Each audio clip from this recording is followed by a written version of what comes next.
Ladies and gentlemen, welcome to Casting the Spotlight episode number 126. Nice. Sounds so much more relaxing, crisp and relaxing. Our voices don't sound as harsh. No, they don't. We can actually hear ourselves coming from we're in the same like plane of existence up here. Like, I don't know where we are, but we're somewhere. We're in the same stratosphere of vocalization, you know?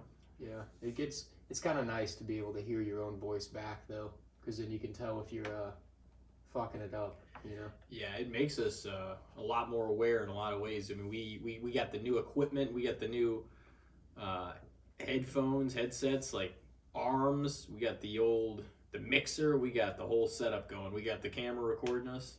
It all kind of happened at once. It did. We got a refreshed, new, refurbished logo. We got a brand new studio. Levers. Yeah. Fucking switches. It's a lot. The whole deal. We got it all taken care of. Keep up or keep listening, you know? Because we'll move off you real quick. It looks like a whole damn radio show when I walked down here today. Just like, oh. All the mics stood up on the corners of the table. The mixer in itself looks intimidating. You know, and that's what's crazy is because Andy came down and he's like, show me how to use everything. And I'm not ashamed. I'm like, we've been using like the same setup for a while, but like we had to get the consistency down before we were ready to fully upgrade. But, you know, luckily we know some people that do their own podcasts, such as my cousin. And he's been in it for a long time, so he knows the right equipment to get, the right setup to make. He contributed. We should have him on again here soon because he's earned it, you know?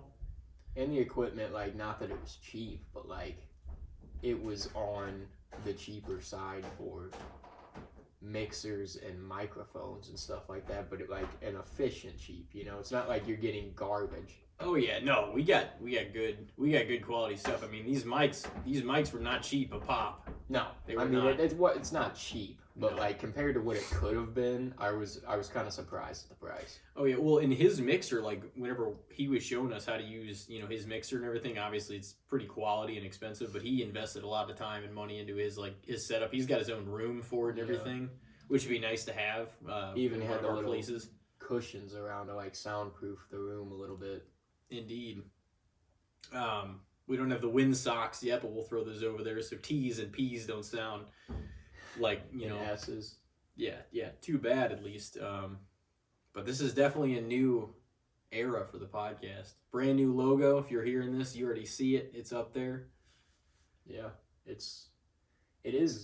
honestly feels like a changing of the guard, kind of in a lot of ways of life right now. So it's kind of funny that in the podcast, it's like, well, we're going to switch everything up. If you look at it, before we came back after the longest hiatus we ever took, I mean, that was like early March 2022, and here we are you know, assuming, of course, really, really close to it, or people are hearing this, it's like mid-April, or close to it.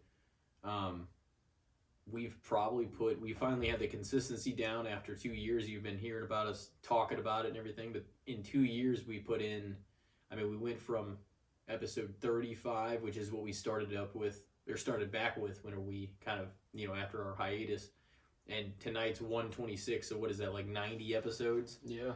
So basically that's like 45, you know, from the time we came back each year, you know, from now on. I mean, well, I guess not exactly, just because we've been doing more this year and everything. But that's like 90 episodes within the past 25 months. So it's like it was time for an upgrade because we most certainly put in the work and having the guests on and doing the whole shebang. So here we are. Oh yeah, it'll look more professional yet intimidating, I bet, for the guests when they first come in and see this setup. Because, I mean, a lot of our guests already, not that they were like scared to do it, but it was an intimidating feeling. Even walking in whenever it was, you know, I mean, this is the first episode with this setup, so forever it was the laptop and the mic.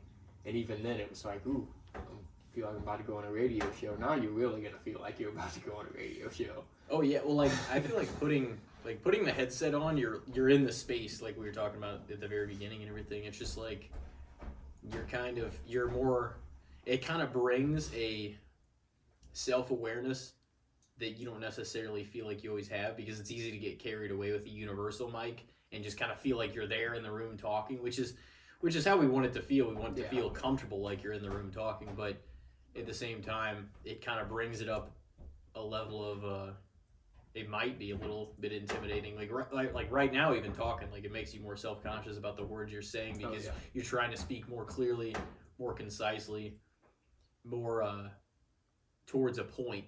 You know what I mean? Mm-hmm. This kind of setup also, like, I feel like demands your constant attention more than using a universal microphone. Because, I mean, not that, like, obviously we paid attention, we're doing podcasts, but, like, when you literally have someone's voice projecting into your ears, you can't really focus on much else, you know? Mm-hmm. There's so much, like, mechanism, like, outside. You might hear somebody that's listening to the audio right now or video, or however you're consuming this right now.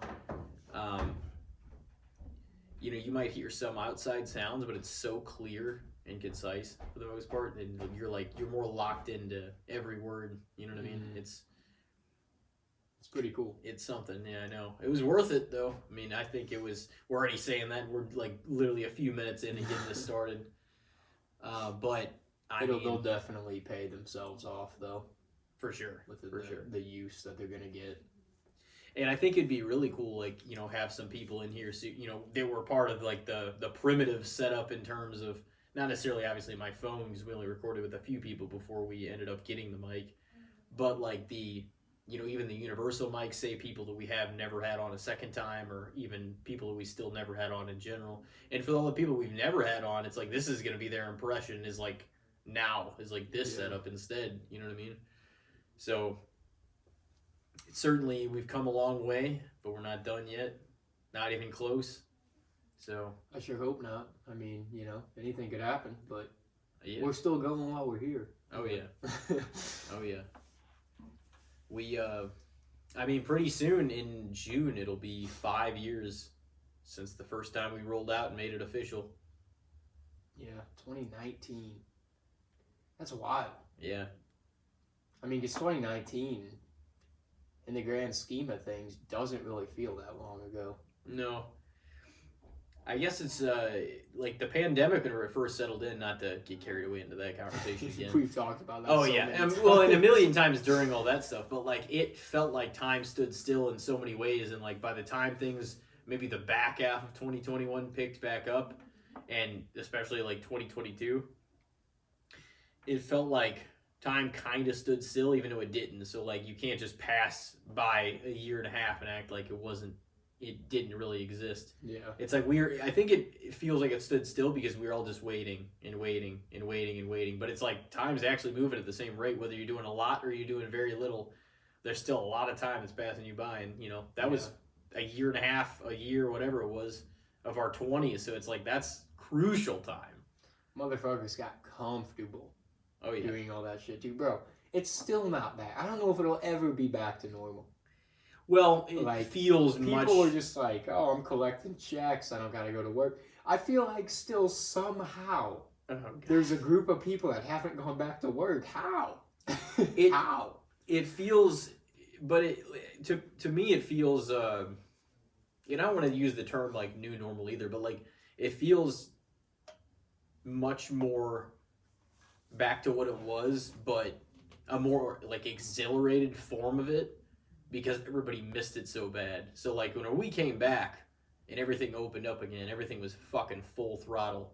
Yeah. Live attendance for concerts, wrestling shows, movie theaters. There was a million things going on. So, like, as soon as everything, hit its stride again, it was back on. Like, everybody was ready. But I do agree with that. Like, in the workplace, I think a lot of people got, like, maybe stay-at-home jobs. Some people definitely never went back to work. Lord knows how they're paying for anything because Dude, yeah, I don't get it. Everywhere is still hiring.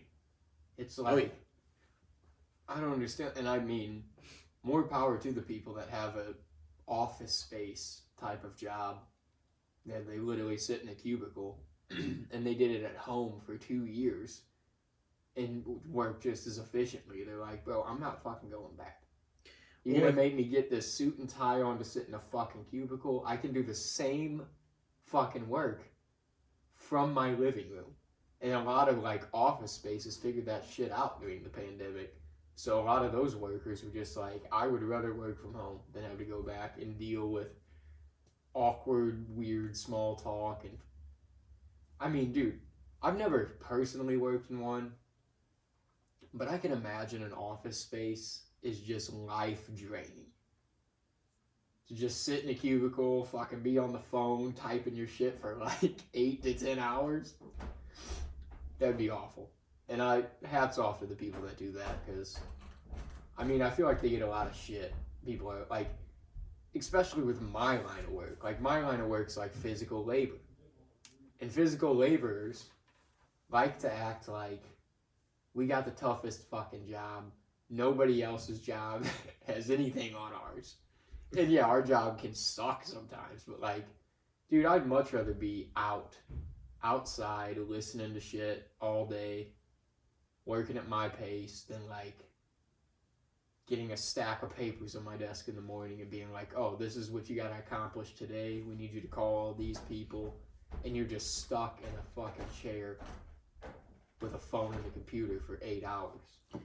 Oh, I guess it comes down to, would you rather exercise the blue collar part of your personality or the white collar, part where you're like working with your mind? Not that you're not using one or the other. That's why in I an overlapping podcast sense. while I work, because that's how I'm working my mind while also working my body. You're learning, you're picking up and learning things as you're actually exercising physically and doing things. I mean, I guess it's exercise, but it's exercise by default because of the work that it demands. It's not exercise in the sense of like, you're not like doing curls and shit up there. Yeah, dude, but guys at my work, they're like, I don't get it. And I feel like it's that way at every labor job, because I've heard carpenters and plumbers and roofers and like everybody say it, but like, dudes at my job just act like we're the badasses. You know what I mean? Like, oh, those yuppies. They're fucking probably cold today. I'm wearing my short sleeve shirt and I'm working outside. But like, they're just always trying to prove themselves. They're trying to get themselves over. Because they're not, generally, it's seen in American society, like white collar makes more than blue collar, so blue collar workers are always trying to like stick it to the quote unquote the man and be like, well, fuck you, suit and tie motherfuckers. But I don't even think that's true in this modern era, because some physical labor jobs you can get paid a fuckload, and some office jobs you don't make shit. Well, it's because demand doesn't go down, but if there's less pay, then they've got to provide some more incentive to the jobs that theoretically a lot of people don't want to do the way they used to. You know what I mean? So it's like, oh fuck, we need people in the mines and shit. Let's pay them a lot. Nobody wants to do that. Nobody definitely wants to do that. I don't want to do it. Yeah, they're like, oh, motherfucker's got the black lung doing this shit. I'm not fucking doing it.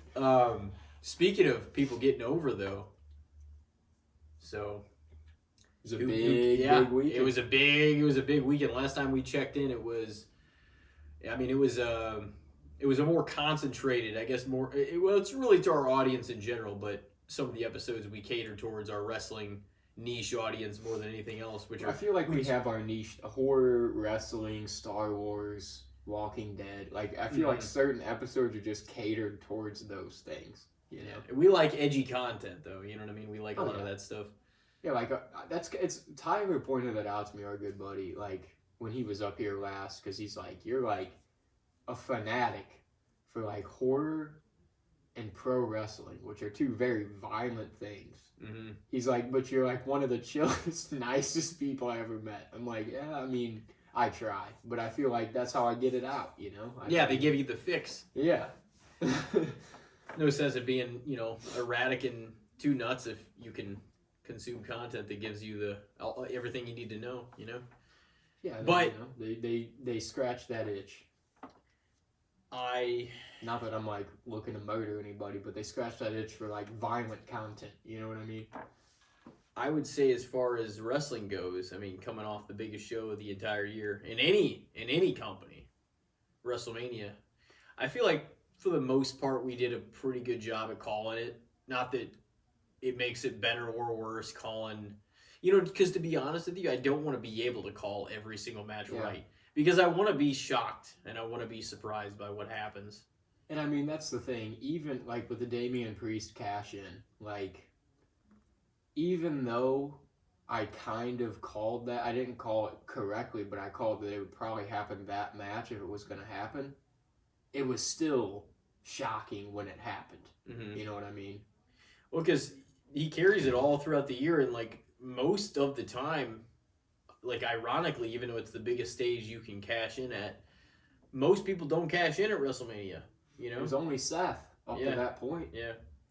So it kind of, but there's always that what if, because if they haven't cashed it in by then, when are they going to cash it in? And also, like, when would be the bigger deal to do it than Mania? But you can't have a lot of people cash in at Mania throughout history because then it would just spoil it. You know what I mean? Mm-hmm. Like, it has to be kind of few and far between, and it had been, 9 years since Seth's? It's kind of surprising it's only been 2 people out of every single winner. Pre Money in the Bank pay-per-view. Yeah. At that point, though, you would almost think it would have been a cool storyline to have, whenever they had the Money in the Bank at Mania, to have a guy win it at one of the Manias. Wait a whole year. And hold it, and then they'd be like, you have till tonight to cash that in or it's expiring. And he would have to do it. Mr. Kennedy was going to cash in at the next Mania, remember that? And then he got in trouble. Yeah. Well, he got hurt, or I think he broke protocol as far as the... But I liked Mr. Kennedy, too. Yeah. I thought he was dope. As far as I think it was performance-enhancing drugs, because that was that same year all the Benoit stuff happened, and a lot of guys... So many people got fucked a lot of guys got suspended because they had to. Because wrestling was getting, not to go in too much on that, but like wrestling was getting pounded by like the mainstream media because of what Chris did. Dude, and like I know that's like recently, and I'm not trying to go too far into it either, but I mean, what does it matter? Like, I'd always heard, oh, Chris, he's a great guy backstage. Nobody would have suspected this kind of thing. But, like, I've heard so many stories, too, from his later years within WWE, like the early to mid-2000s era, where he was, like, kind of a dick backstage. Like, it almost seemed like there was a change in his personality, like, because him and JBL were the two motherfuckers, more than anyone, that was, like, hazing motherfuckers and, like, kicking them out of the locker room and shit like that. It was always them two. Mm-hmm. I think with Chris though is like he was the traditionalist, old school, hard head like mindset, like where you had to earn it. You know what I mean? Like you had some to of his fucking shit work. Was like the whole Miz situation.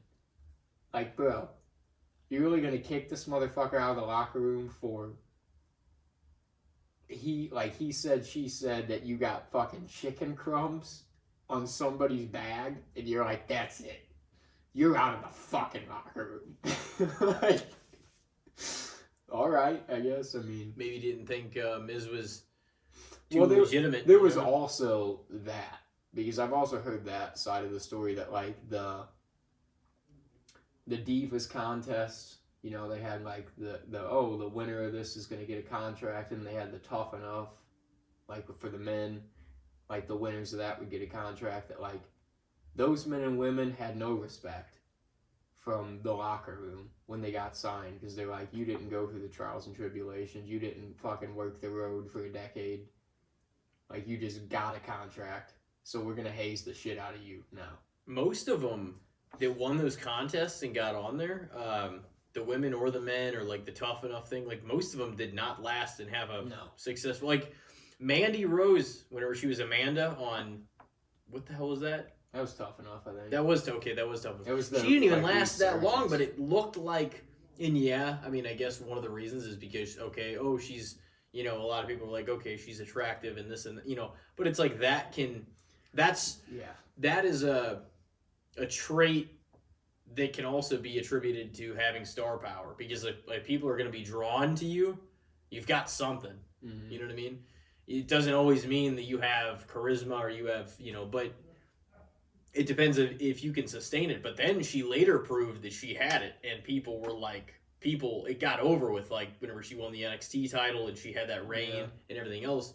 But that was much later. But at the same time, people that win those competitions, that do well in the competition, they don't, most of the time, almost never have they panned out on the roster, men or women. Yeah, Miz was the most successful Tough Enough like competitor ever, and he didn't win. He came in second. Hey, Chris Daughtry did not win American Idol, but was he the best out of that class? You fucking bet he probably was. Who the fuck was better than him? What was the guy that came and like said, oh, dude, the winner that year was Taylor Hicks. Does anybody know who the fuck that is now?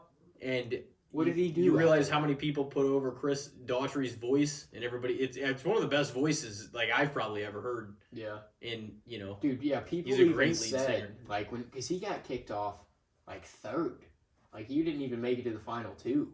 No. And like he had an album come out the same year. Yeah, when people like everybody was shocked that he got kicked off apparently because that's when American Idol was like huge, And they said, oh, well, I didn't bother voting for him because I figured he was already going to get the votes, so I didn't have to. I will never understand that logic either. It's the same reason, like, oh, it doesn't even matter if I vote. It's like, even if the system is rigged this president, politically, but I'm not going to vote. Yeah, it's like, okay, well, guess what? You don't get to bitch, and you don't get to bitch at other people if you don't contribute whatsoever to it. Yeah. You don't. Yeah. I mean, I think it's kind of funny when there's people that don't vote that stir the pot on both sides just because they're like, I don't really care about politics, but it's kind of funny to get people stirred up. Like, that doesn't really bother me because I don't get stirred up by politics. And I'm not even saying that you have to vote for one of the two major parties. Just go there and contribute and exercise your right. I've spent an election not voting on one of the two major parties before. So, I mean? This year, I legitimately might write down John Cena and The Rock. Oh no, it's probably, there's a lot of people that are probably better than what this looks like. Bro, can you imagine if we got, either way it went, president and vice, it doesn't matter who's who, but can you imagine if we got Cena and The Rock as president and vice? That would be fantastic. I feel like it couldn't be any worse than the past 8 years. The fact that the two, not to go into this either, we need to go back to Mania. But I was just gonna say, the fact that it might be the same two that everybody absolutely fucking trashed 4 years ago and said it couldn't have been almost worse options other than the Hillary Trump year. And this might even be worse because Biden's like a dead man up there. He's not even alive. He hasn't been alive in 20 years. Like, the fact that... Controlling them with, like, strings. Yeah, like it's Weekend Bernie's is what it is. It's pretty much what it is. And the fact that this might happen... Not only was it a bad idea in 2020, but we're going to get the same thing now... 4 years after? I don't think that's ever happened. That's bad. And it's not even, and they're both divisive. That's what's wild about it, is it's like, how are we getting stuck with this when all I see is complaints about both of them? It doesn't make any sense. So, well, let's enjoy the parts of 2024 we can. Like WrestleMania. Oh, yeah. But anyways, the extra large. Back to getting over. Who do you think that? I mean, who do you think, for instance, like who do you think got over the biggest at WrestleMania? I mean, you think Cody fulfilling the story? Obviously, I mean that's kind of a given because that had to be the biggest. It's not only a moment. Yeah, it's not only that was the guy that was literally his Mania. He was the guy that was ingratiated for the spot. It was literally his crowning moment. You know, there's not. The thing is, his wasn't just the conclusion of a story, the ending of a match. his was like, this is a changing of the guard. This is, the era is altered. You know what I mean? The era has changed. So like that happens once. Feels like it. That happens once in a generation, really. Like the intro's different, and even Raw this past week, right after Mania, like no Roman, no Becky, no Seth, different intro. Yeah. Like everything just felt a little strange, you know, and not really in a bad way, but it was just like, this is going to be an adjustment, you know. And I mean, I said it on the Mania podcast too when we were doing the predictions. Like, I do like Roman, and I like the Tribal Chief character a lot, and the Bloodline stuff was awesome. I was ready for the title to be off of him, you know, because I didn't necessarily want what they promote as the biggest title in the company, in the men's division, to be spotlighted once every 3 or 4 months, you know. Mm-hmm. It's kind of shocking in retrospect, like, not that this is something that everybody pays the most attention to, but the fact that they were getting really close to defeating Hulk Hogan's reign as champion, and he fell short. Like, he's never going to have broken it. So that means, I mean, you're not going to see Hogan, baby, in the record books. You're not. He's still number 3. He's gonna be in the record books even if Roman passed him. Nobody is. Hogan's reign stays at the top in 3. In a logical world, they're never gonna have somebody defeat Bruno Sammartino's 7.5-year reign or whatever. But they would have to do a Roman method where they came around 3 times a year. You know what would be stupid though is, like, it would feel like the only reason that was occurring would be to break the record. Yeah. And nobody, and truly, nobody cares that much, dude, look at about the all-time record.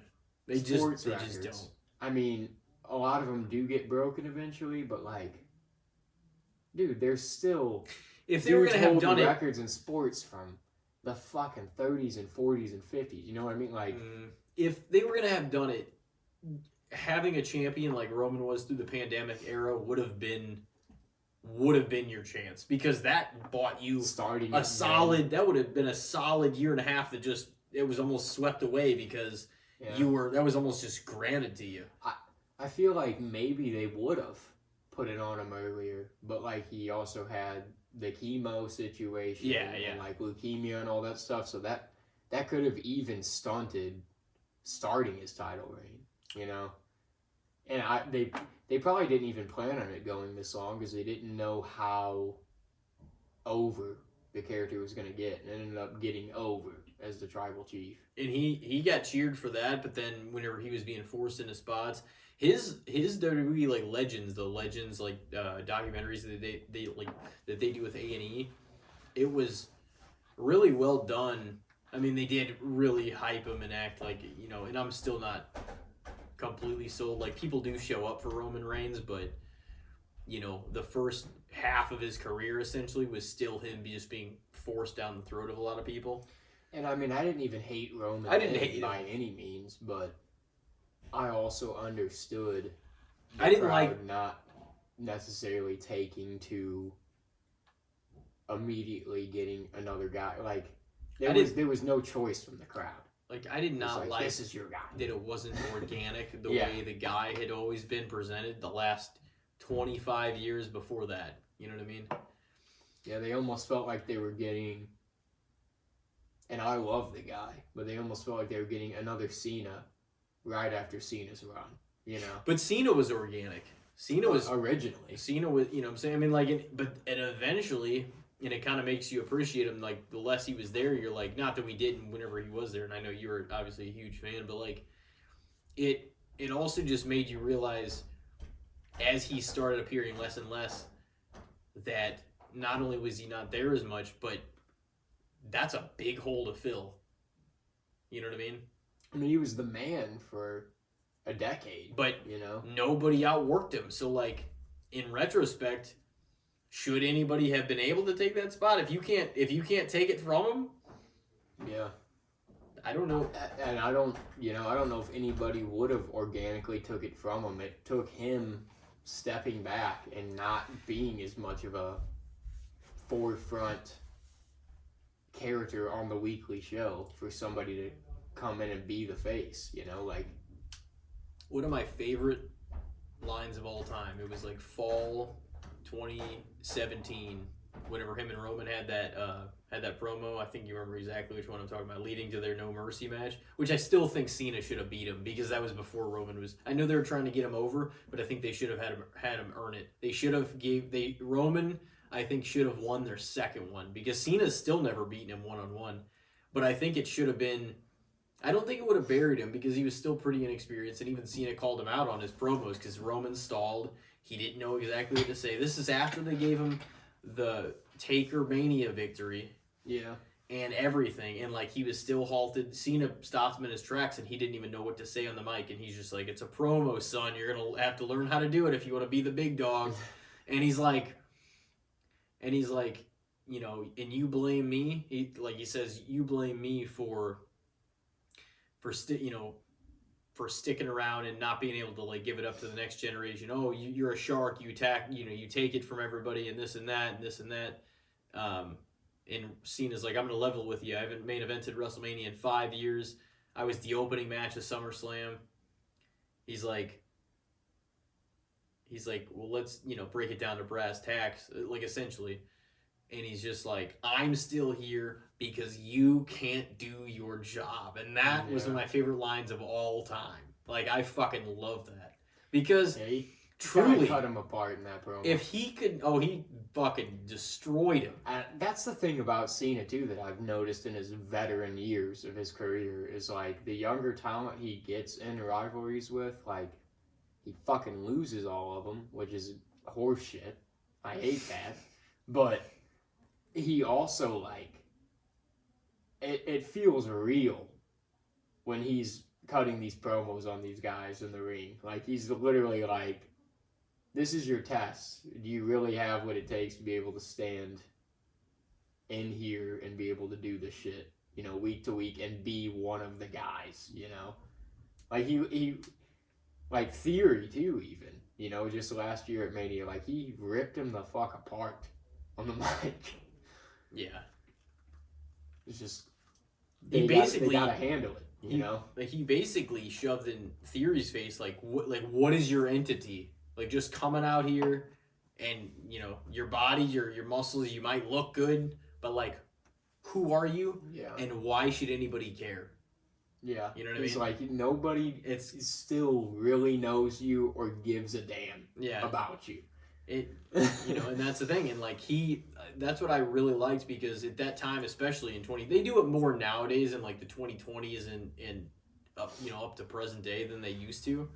But that promo that he had with Roman back in 2017, like, they did not break the fourth wall the way they did in that promo very often, even at that time, at all. Mm-hmm. So, like, that, I remember watching that over and over, like, on YouTube and, playing it back and stuff like that, and I was like, that was just excellent. Like, seeing, like, because, if you can't take this from me, like, I'm not going to give it up that easily, but also, if they need me and they keep calling me back, like, I've been the guy, so I'm going to keep answering the call. I'm going to keep coming back. But it just, he could not have put it any better because, like, truly, he said, he's like, I'm still here because, like, meaning, he would have left a while ago as far as being a full-time competitor if Roman is ready to take the hot seat and be put up against all these other main event players. But he wasn't. He just wasn't ready. And he still had a hard time grasping that spot, like, the next 2 years. And the pandemic somewhere in there is kind of like whenever he learned, even into some of the reign that he has currently, he was still finding his footing in all of that. He was getting better and better, plus the leukemia thing, like, people gravitated towards his side and everything like that because everybody really wanted to see him, they didn't want to see him retire. They didn't want to see him fucking, you know what I mean? Yeah. Everybody wanted the best for him in the sense of, like, a real life. Like, he came out and apparently he was very silent. He was very quiet about it and all. And, like, a lot of people, even backstage talent, had no idea that he actually had, cancer of the blood, like leukemia and everything. And whenever he went out there live that night, that's like one of the first times anybody ever heard it. And it's like, little did we know that, like, whenever he came back, he would, be more and more over, and then he would finally hit this streak of just, whenever the tribal chief became a thing, was that going to be the catalyst for him getting as over as he did? Because eventually there was just almost no. Granted, it's like, okay, he's the guy we're going with and stuff, and that was part of the plan and part of the, But eventually they found something that worked, and like I just feel like that's a formula that it just never seems to fail. You know what I mean? Yeah. If they're not buying you as a face, they tried pushing it, and that's what they tried forcing down your throat. It's like eventually he will be over as a face if you get him over as a heel first. You know what I mean? And that's a formula that really, it's never failed for anybody. He might even, when he comes back, I truly think the tribal chief's done. I don't know. I don't think he'll come back as that. Or if he gets into a thing with Rock after the Rock and Cody have their shebang, it'll be kind of who's the head of the table, who's the true tribal chief kind of thing. I could see him being more of a face when he returns, and that being the face almost, it's hard to see him calling himself the tribal chief still, unless it is just about family at that point and like trying to prove yourself to your family and your Samoan dynasty. But like, yeah, I don't necessarily see him, now that the title's off of him, coming back and being a heel. I can almost see the first thing that he gets into is with The Rock. And The Rock, since it's just working so well, playing the heel. And that'll be the true test, too, because the crowd could take to The Rock. I don't think he's coming back any earlier than Survivor Series, to be honest. I don't know if he'll be back this year. Yeah. And I think even though he only worked a more limited schedule, he's still been carrying the load of that for a long time. So I think for him to really come back and be as over as he needs to be, and for people to crave Roman again in that sense, I think he needs that good breakaway. Plus, like, the thing about Cody is, like, it's a changing of the guard, but it's also, I mean, Cody, in a lot of ways, he's not he is a traditional, he's almost like a throwback babyface, because we haven't seen a face like him in a long time, you know what I mean? It hasn't been quite. It's kind of hard to believe, really, that a babyface that's such a babyface like him gets over now, Yeah, it really is. That's kind of what I thought, too. And going from the place that he helped establish to being like the hottest thing next to Roman and, some of the big merch movers and ticket sellers, to like being this over in this, I mean, and obviously Punk the same way. He went over there, he came back to wrestling because of AEW, but now he's back over in WWE. Like, that's a match we could have gotten over there. And all of a sudden it's happening. Like, I mean, I guess it isn't right now because Punk's hurt and everything else, and they would probably build towards it anyway. That's probably more of a at least WrestleMania or SummerSlam match. Probably, I mean, probably not those two this year in SummerSlam, but you'll for sure get Cody and Punk for the belt at some point. Yeah, I'd imagine, depending on how long Punk goes, if he stays healthy. Yeah. This is not going to be the only time Cody holds the belt, Like, I suspect, he's, maybe he'll hold it till next Mania. Maybe. But, like, he'll be a multiple-time champ. Especially if things keep going the way they're going. And I could even see him being, like, a next Cena. And the fact that Cena started to get booed, eventually. I mean, he's still got the women and the children. We're still cheering him.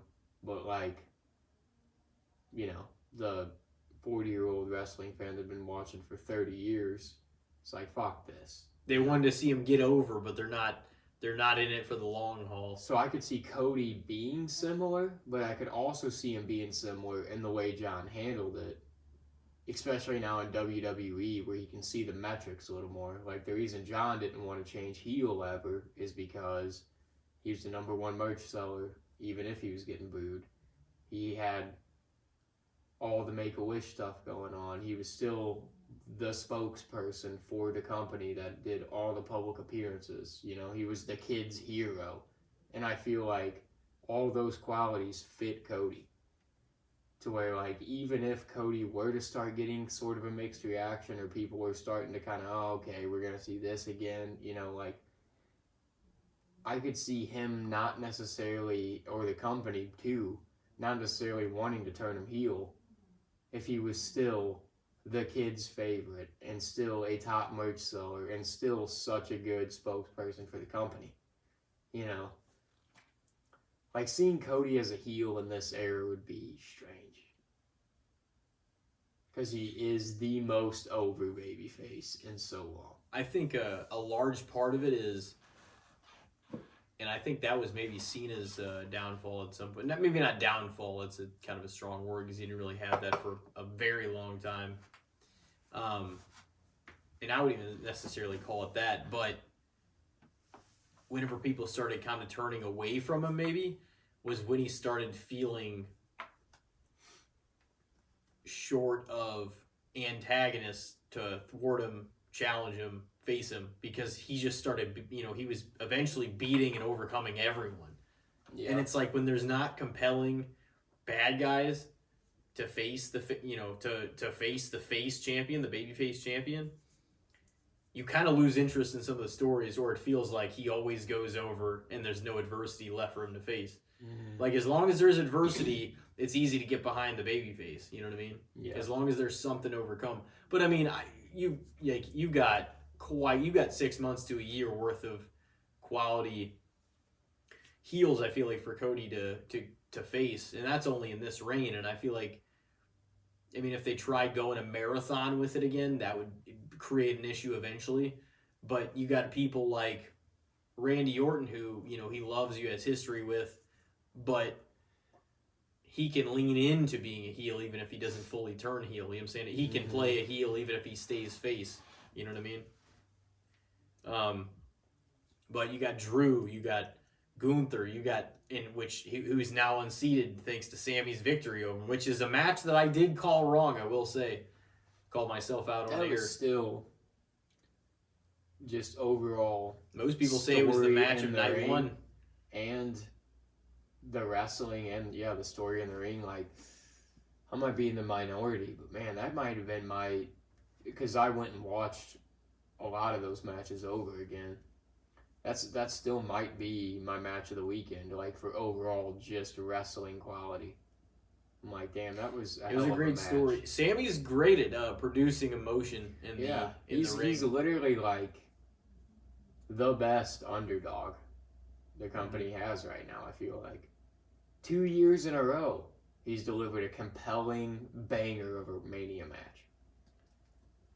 And even the year before, he faced Johnny Knoxville. That was goofy, but I fucking love Johnny Knoxville, and I loved that match. So he's had 3 Manias in a row where I've been like, Sammy's had one of my favorite matches at this Mania. It's a hell of a streak. One of the most important things as a baby face in general, is like, you've got to be able to draw sympathy from the crowd. If they don't feel sorry for you, if they're not getting upset that you're getting your ass kicked or getting beat up or, you know, facing adversity, then you're not gonna be cheered like one. You know what I mean? You're not going to get that positive reception. Yeah. But Sammy's great. Like, he's really good at drawing that. And like, I even kind of thought, I was like, he's not as hot as he was. Is he gonna really be the guy? But I think it's because it was almost the same way as, like, the year that I thought, like, Brock Lesnar face Taker for the streak, I almost so threw it away, like there was no way he was gonna do it, that I just didn't even pay attention to any. I was just like, that's fucking ridiculous. I was like, why would they have Brock versus Taker? Like, he's not gonna beat him. Like, why would that even be the match? His entire career in WWE, even in the early 2000s. Yeah. And then upon his return, he kicked Taker's That was ass bullshit. every damn time. Dude, that's the thing me and Tyler were even talking about, like going through it, where like, dude, apart from like Roman and a couple other people, and he even kicked Roman's ass for a while, but like, dude, Brock kicked everybody's ass that he faced. Even whenever you felt like it was Roman's time, he still pinned him like fucking 4 times. He beat him at multiple WrestleMania matches. He pinned him in like a fatal 4-way match they had. It took Roman forever to like even be able to beat Brock. It was insane. It was like they like, just made him. This guy's getting over. We don't really want him to get over. Let's crush him with Brock. Go out there and whoop his damn ass. Yeah, they did. They did. That all the time. They're like, this guy, he's a legend in the business. We love him. We respect him. He's great. Brock, go out there and whoop his damn ass. Yeah, they would.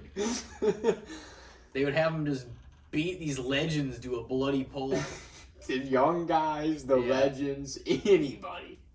Just feed them to Brock Lesnar. Dude, Cody had one Goldberg hell of a year. was literally the only kryptonite to Brock Lesnar. Yeah, it's probably like maybe the only one that has like a winning record over him. Yeah. And that's 2-1. Maybe now Cody. I think Cody technically was like 2-1 over him. Yeah, that's true. See, but that was a big match, and that was like a really cool, like their third one, whenever it was kind of like a real battle between those two and everything.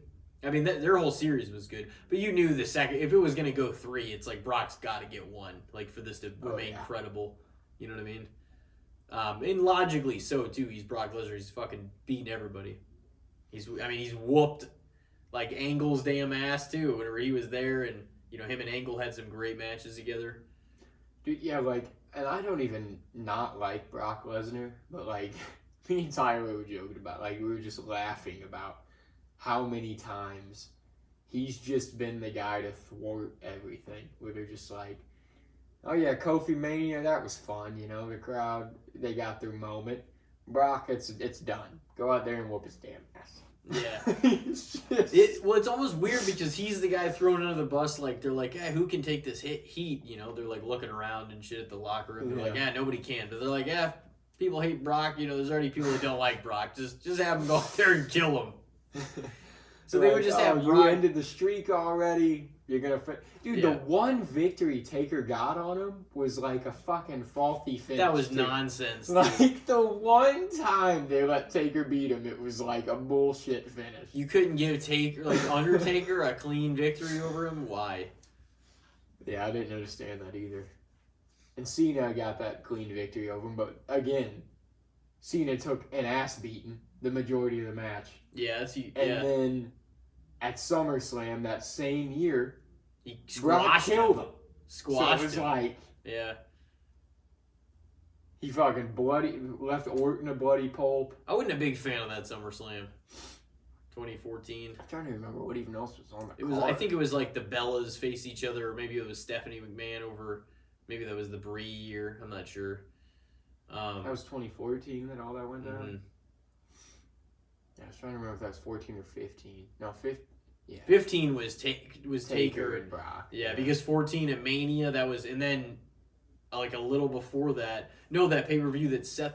I remember that because whenever we were all like hanging out over at Tyler's one night, like just a few months before we all started hanging all the time and shit and doing the shows and all that.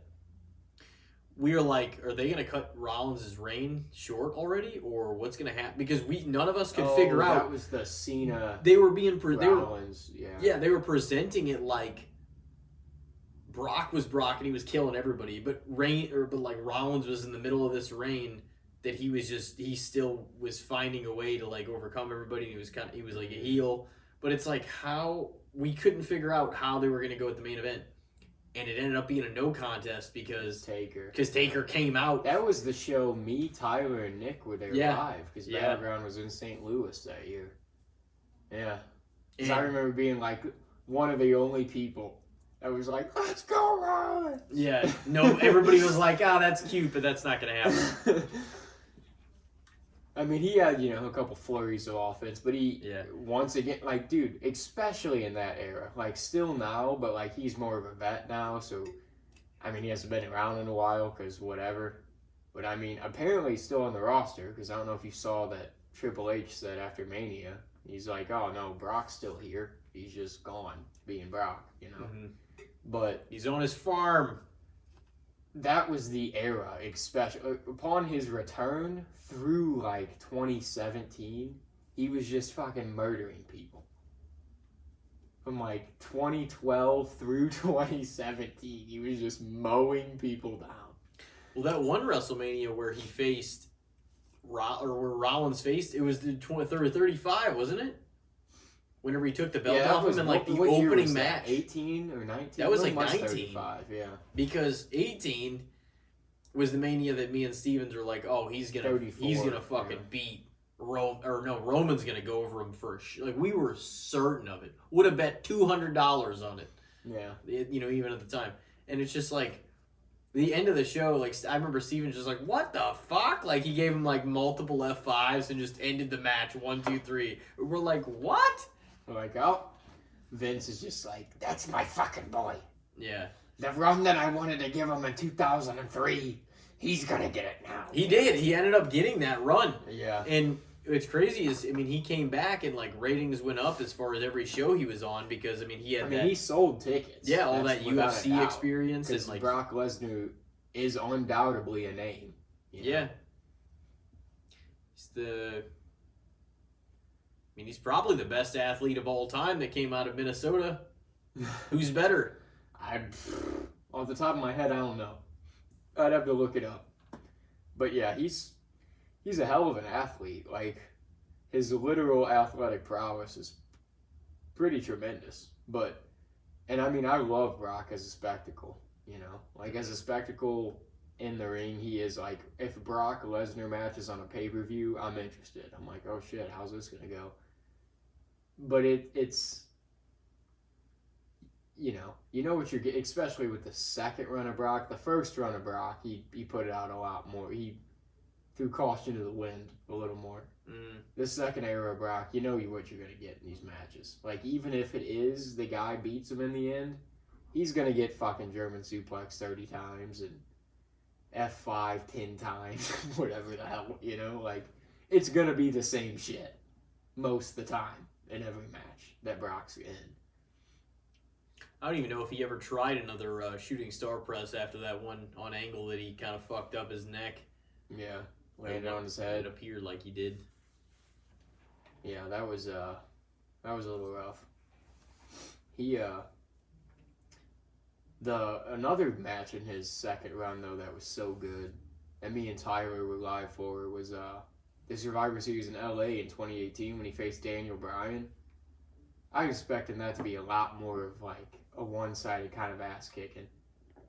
But dude, Daniel took it to him. I was like, damn, this is way more of a match now. It went like 18 minutes. The same with, forget what year it was. Maybe it was 2017 when it was champion versus champion. But the match he had with Styles at Survivor Series was the same way. Yeah, maybe a Survivor Series matches would just fire. It makes sense though because those are two of the best in-ring and they also don't want to bury their other champion.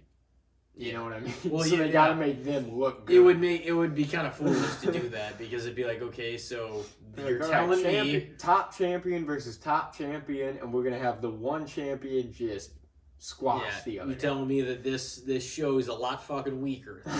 Yeah. Especially that year, because the year that me and Tyler went to, it's not that Survivor Series was shit, because I also liked the Ronda Charlotte match at that Survivor Series, and that was champion versus champion. But, like, dude, I'm pretty sure Raw won every match that year.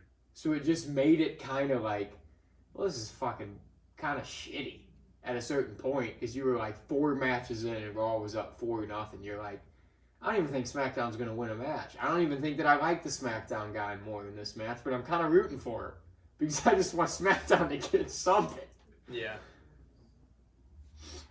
I hate when Survivor Series... That was the only thing I hated about Survivor Series. When they did the competition shit, that was cool. But when you had one brand just annihilate the other brand, it's like, what is the point of this? Why are you burying one of your brands? Well, it just means the show is lopsided, I guess. Raw's also got another hour of production they have to make. But I mean, SmackDown in the recent era has been on primetime TV and had all the Bloodline shit.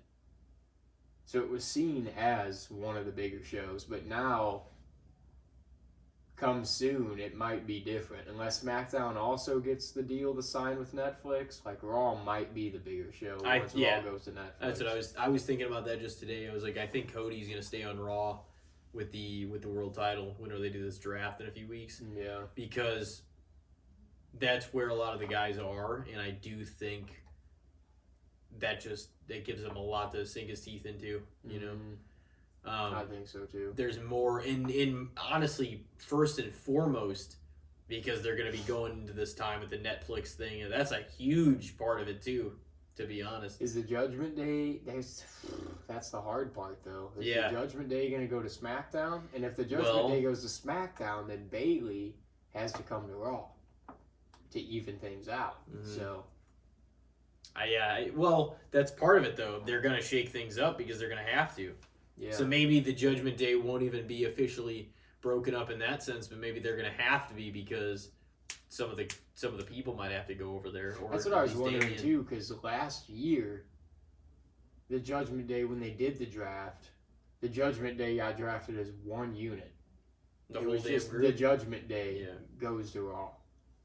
But now that you have Damian and Rhea both as world champions, it almost feels like it might refreshen it though in ways to kind of bring them. I mean, Dom does spend some time on there. Up the group. You could have Dom and Rhea on Raw, and Damian, Finn, and JD on SmackDown or something, and then just have them reconnect occasionally whenever there's it would be a hype moment to be like, oh shit, there's Dom and Rhea on SmackDown, you know?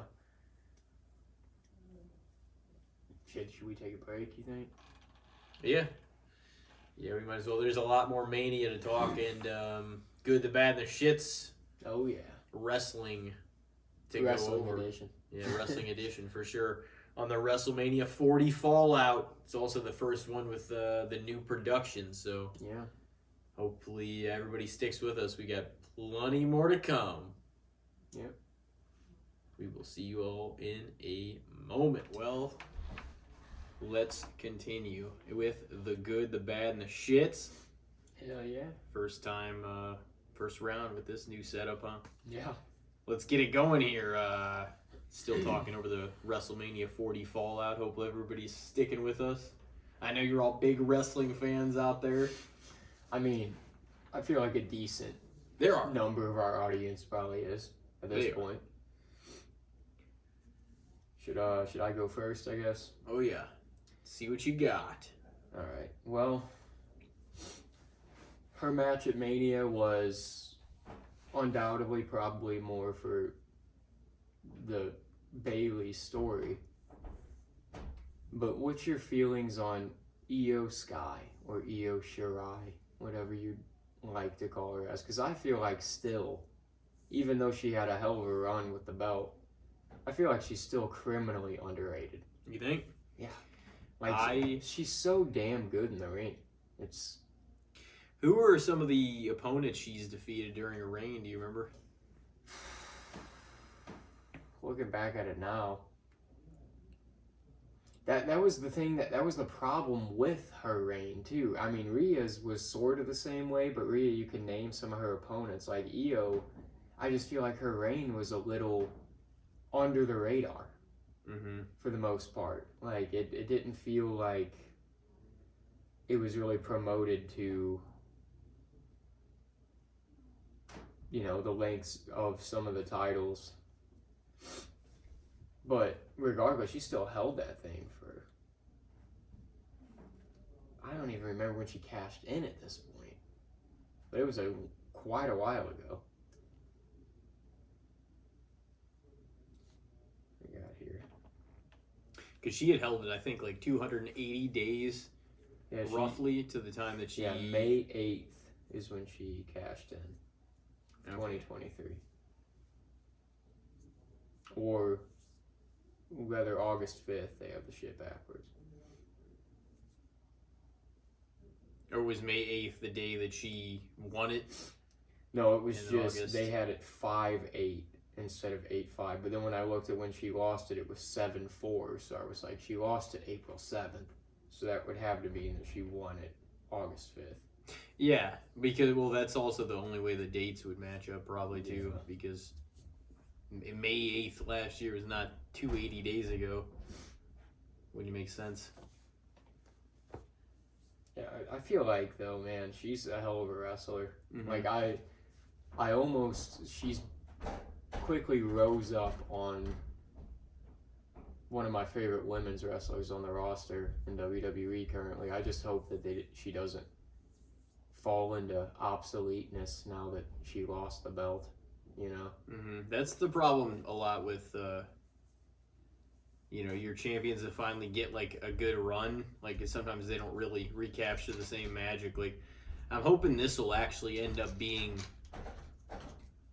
Bayley's, like, most credible run of her career. You know what I mean? Yeah. Because I WrestleMania think it win, probably will be. WrestleMania win is no small feat. Like, that's a huge moment. You know what I mean? And, like, sometimes you gotta swerve people and, surprise them and, like, oh shit, like somebody gets unseated for the belt they won a Mania pretty quickly. Or, I mean, even Drew, he held the belt for 5 minutes and 46 seconds is a means of furthering the story, but he still got his Mania match because, like, he pretty much definitive. It wasn't like a squash, but everybody knew Seth had a match the night before. That was part of the story. But it was decisively a Drew victory. You know what I mean? It was like 10 minutes and 30 seconds. That was I enjoyed the hell out of that match, really, but that was a finisher heavy match. It was just like it was big moves. big time hits. But they did it effectively, Yeah. Because the story they were telling was great, and, like, I really love whoever posted that on, like, Facebook.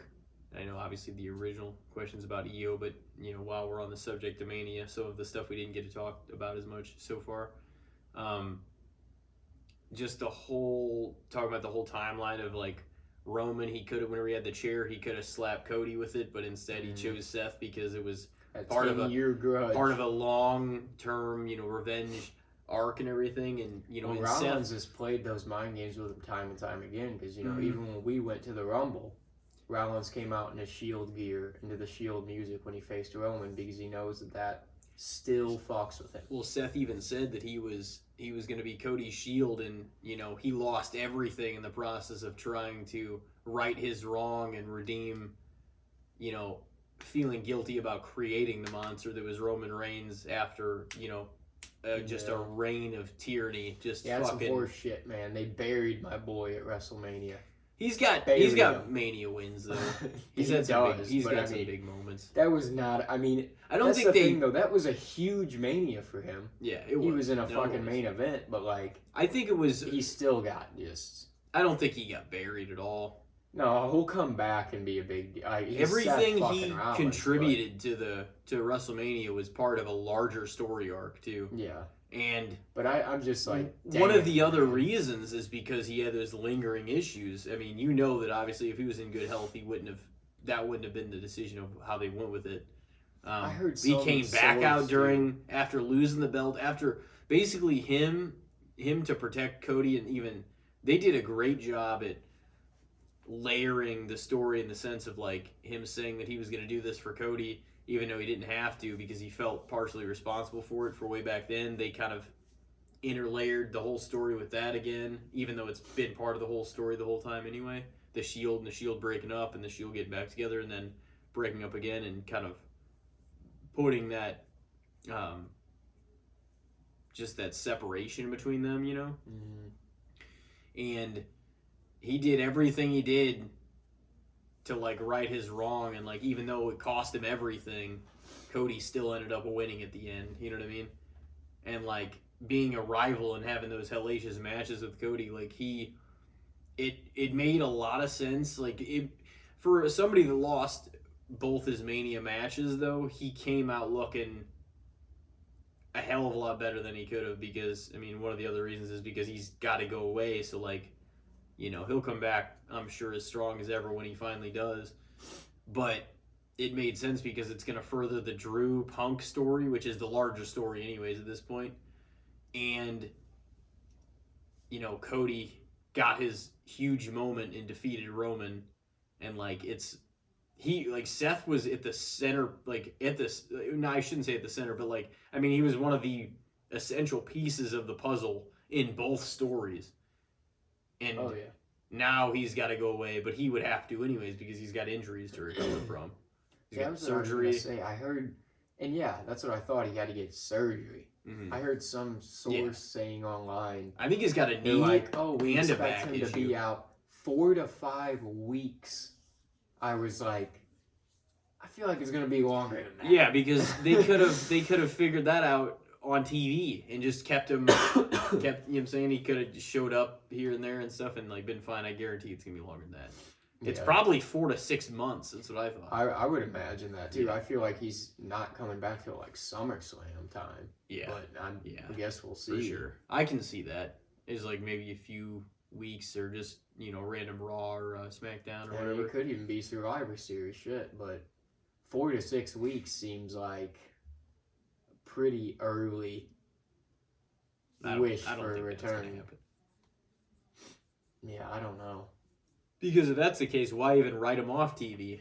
You know what I mean? They could... Shit, it's been longer than that from Mania until the last time he wrestled. Literally, it wasn't even halfway through the reign with his belt that he had this whole past year. That people were already saying, oh man, when he loses this belt, he's going to have to go away and get work done on his back and all this stuff. Like, that's been a thing people have been saying since, like, July, August of 23, that he was going to have to get work done on his back. So, now that it's finally happening, I feel like it's going to take a minute. Like, and I know that it was playing into the story, too, but it almost seemed partially real that he was so fucked up at the end of Mania. Yeah. Like, he was, like, sitting on the outside of the ring and, like, couldn't even really get up, and Jay and Kevin had to, like, hold him up and walk him out. He had, like, a black eye. Oh, yeah. He was selling, beaten, too. Bro. But he was. I mean, he had a rough, he was defeated, and they all took a toll in that tag team match the night before. Yeah. I mean, that was no slum of a match, No, that was the heftiest match by 11 minutes of the entire Mania. Yeah, and that's kind of wild, too. I mean, not that it was, like, craziness, the whole match, like, they were working at a slow pace. It was a lot of just kind of, like, brawling around the arena, but regardless, that was still, you're in the ring for 40-plus minutes, in and around the ring for that long. And then opening the show the next night, and then also getting involved in the main event that night. That's just a fuckload of things. Mm-hmm. I guess at least it wasn't all one night, Yeah. Like it used to be back in the day. Oh, yeah, they wouldn't have had him do all that shit. Hey, just gonna have to fight through it. Like, I could have maybe seen them opening the show with, like, the tag match and ending with the main event if it was one night. Like they did years ago with Daniel Bryan, how he opened the show with Triple H and then ended the show with the triple threat for the belt. Mm-hmm. Like Bret Hart and Owen and then Yoko. Yeah. But yeah, that was a fat Mania for him. He had a lot of cards on the table. Well, and like they were both huge pieces of the card, both matches he was involved in. Yeah. Yeah, and Io and Bayley, dude, they had a great spot on that card, too, because they were right before the main event on night 2. It just felt... And it was really, in a way, obviously it wasn't built to the way of Cody's story, but, like, the match was awesome. There was literally not a single misstep in the Io Bayley match. It was clean, crisp, and looked great all the way through. And it really was, like...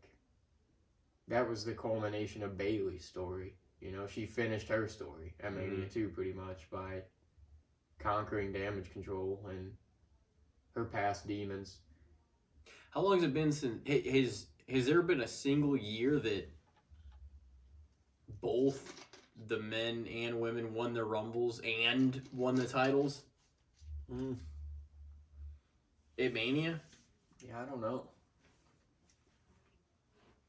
The first year, 35 was the first year it happened. 34. In that year, Asuka faced Charlotte for the belt. Charlotte ended her streak. Shinsuke faced AJ, and that was the start of the Nutshot feud. Mm-hmm. And AJ beat him. They was both unsuccessful. Yeah. 35. I mean, Ronda winning with the belt, but Becky didn't she win like the Chamber or something? I thought Becky won the Rumble. Or did she win the Rumble? Yeah. Because maybe it wasn't. Yeah, that was a unification match, wasn't it? Because didn't Becky walk out with both the belts? Yeah, you're right. It was. Yeah.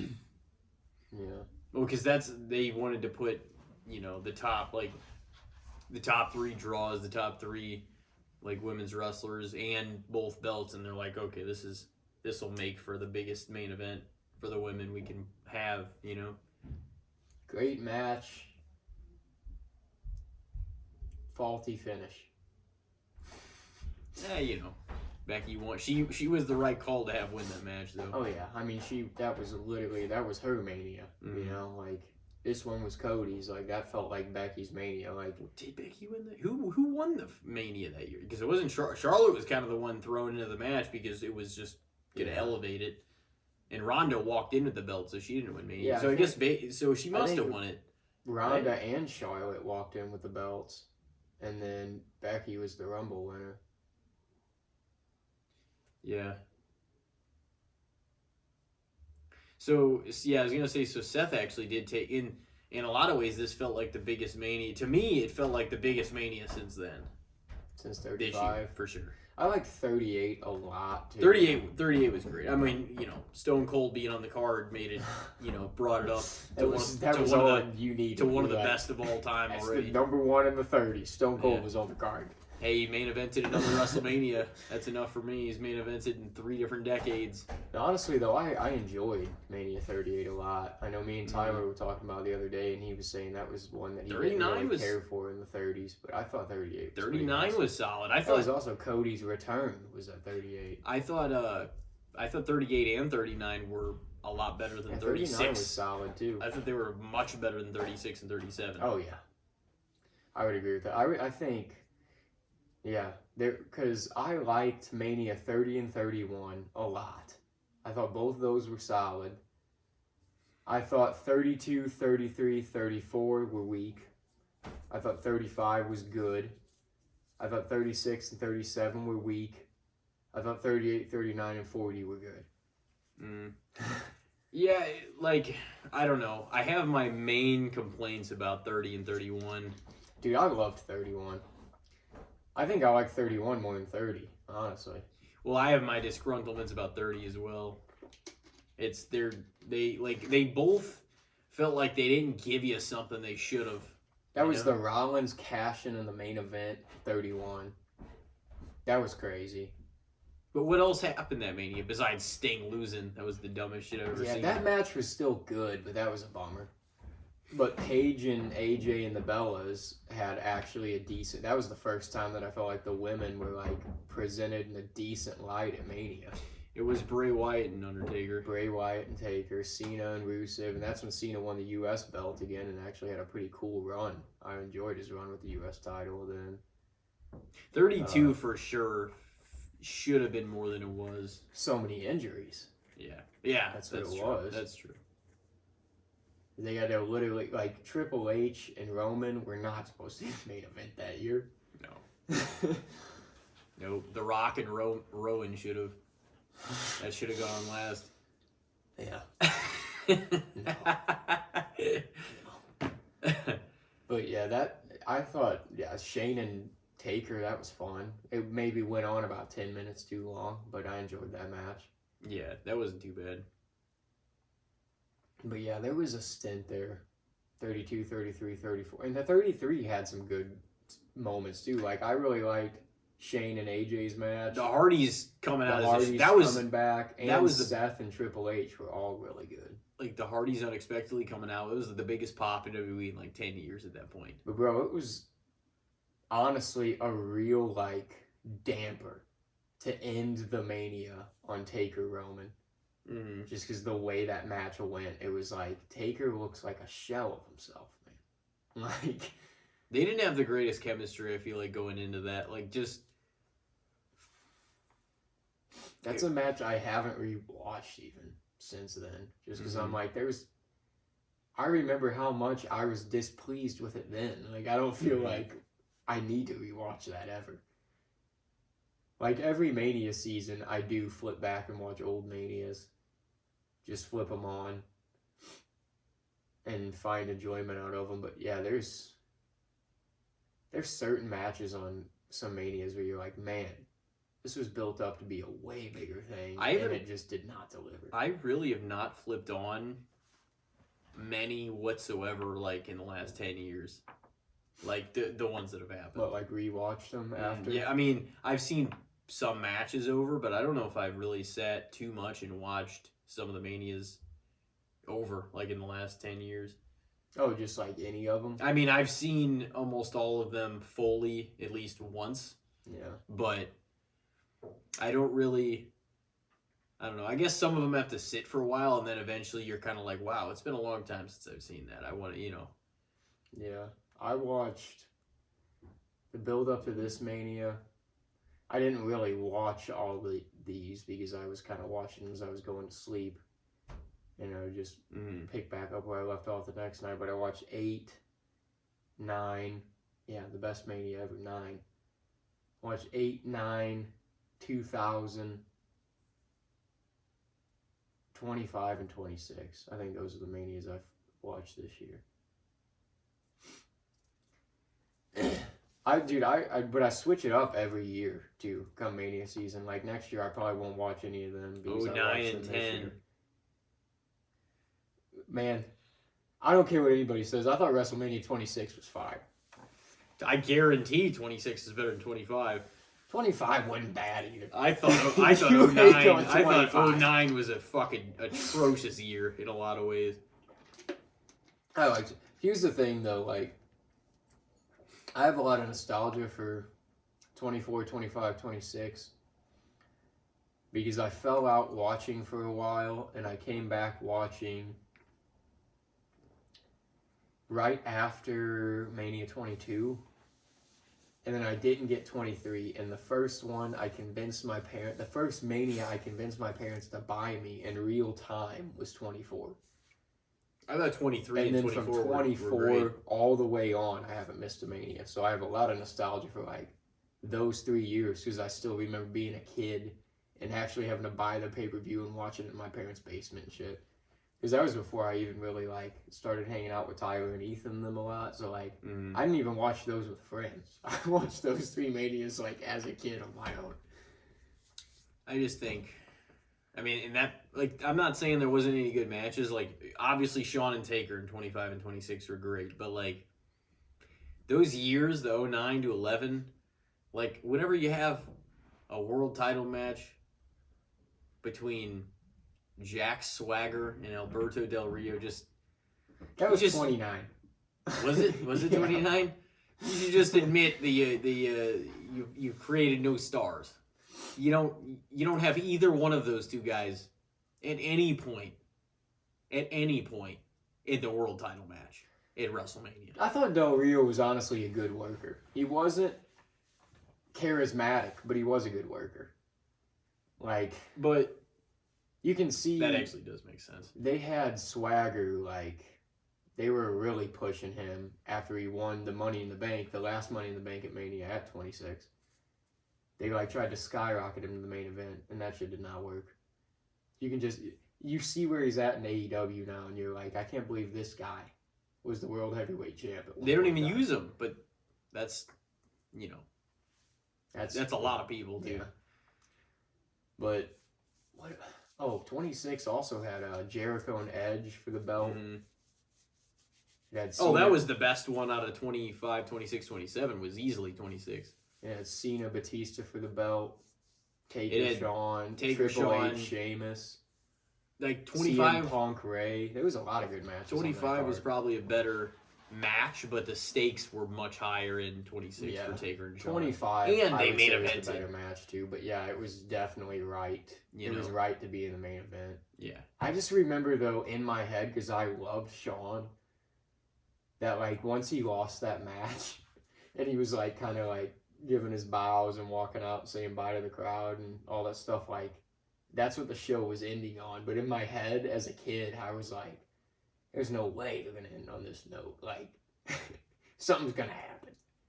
And like the logo came up and it like went up. I thought like somebody was gonna come out, they were gonna celebrate together. It was gonna be like it was not gonna end on a downer with him just being like, "Oh, I see you." I thought it was gonna like show a video package, like something positive was gonna end it, but it didn't, and I was just like, well, that fucking sucks. I guess I gotta get ready for bed. Got school tomorrow. That was always rough. Like, man. That was the only thing that sucked about the One Night Manias is, yeah, you were like so fucking hyped, but then like once the main event rolled around, it was kind of like, damn, fucking Mania's coming to an end and I got school tomorrow. Mm-hmm. It was a real hit. Like, the year that Ric Flair retired at 24, it was like, it felt, there was just a vibe out there that just kind of felt depressing. You're like, I don't even know but it was so emotional, it took everything out of you. Like, there, not even anything against the women either, but like, they did like a women's match after that with like Ashley Macero and like they always fuck the women over in those terrible spots. They did, but it was also, it was like one of those matches. It was like a Playboy whatever type match, and they gave them like however long, but it was literally just so everybody didn't have to really think too much and just fucking honestly. And it wasn't even just they didn't do a bad job. The spot after Flair retired was gonna be bad news for anybody because nobody was gonna be entertained or necessarily into the next match. You know what I mean? Short of like who they were gonna have in the main event title picture, I don't think putting on anybody right after Shawn Flair, besides the fact that Shawn absolutely fucking killed it too. It wasn't just Flair retiring. The match was tremendous with an old Ric Flair and a broken down, you know what I mean? Like, I mean, he, you know, it was old Yeller, like he fucking put him away, retired him, you know, obviously at that time before all the stuff that's happened the last several years. But it felt like almost anything short of the same as after Taker's streak ended and Daniel Bryan had to win the main event. Everybody had to have thought, okay, if he doesn't win, like this is, everybody would have went home thinking that was like the worst Mania of all time if Taker had lost his streak and Bryan lost the main event. Oh yeah, people would have been pissed. Well, that was what I was gonna say about that pay-per-view though too, was that Taker lost the streak and they had like an invitational for the Divas Championship right after that. I'm like, bro, y'all fucked these girls over, man. Because, like, not even that they were bad workers. Like, AJ, I think, won the title, and I think AJ was a great worker when she was here. But it was kind of just like, dude, how the fuck do you expect anybody to give a shit? And I almost feel like that was another Vince move, because he didn't believe still in Daniel being champ. So he's like, you know what? Fuck that. Let's take the wind out of everybody's sails. Taker's losing the fucking streak, and then we'll send Daniel out there, and nobody will give a fuck. That was fucking ridiculous. Because he wanted Batista anyways, and then the crowd didn't take to that, so then Daniel got at it, and he's like, all right, you want Daniel? You guys want Daniel so damn bad? Let's see how bad you want him after I take the fucking streak away. Oh, God. That was something else, man. Fuck. Okay, back to, just so we can move on with our shit here. So you said EO just in general? Oh, yeah. Underrated. In my mind. She's a great worker. Undeniably, but I just feel like the crowd still hasn't really taken to her, and I don't get necessarily why. I don't know if she didn't have necessarily like the biggest plethora of title defenses or not. I mean, I'm certainly not gonna say she's like overrated, but I feel like during the time of maybe like the last several months of last year, not that I wasn't paying attention, but we are so into like we were watching a lot of. Because I know you were probably I mean I was watching some wrestling, but like I was watching so many horror movies and Christmas stuff, and we were podcasting and stuff like that. I feel like I did not see a lot of, I guess, some of that title reign towards the back half of the year. But I do think, just even in terms of how they built this story with Bayley, I feel like in ways I'm not like taking away from that because obviously they had a really good match, but I don't think that. I think it could have been presented even stronger than it was, you know what I mean? But I don't think that's their fault. I mean, because I don't think they were necessarily given the time to advance it. Like, well, and what's really, crazy is Bayley was so thick. Yeah, the story was so the thick damage control. Yeah, and it was good. But it felt a lot like, even though it was Bayley and Io, it seemed like it was Bayley facing the adversity of like.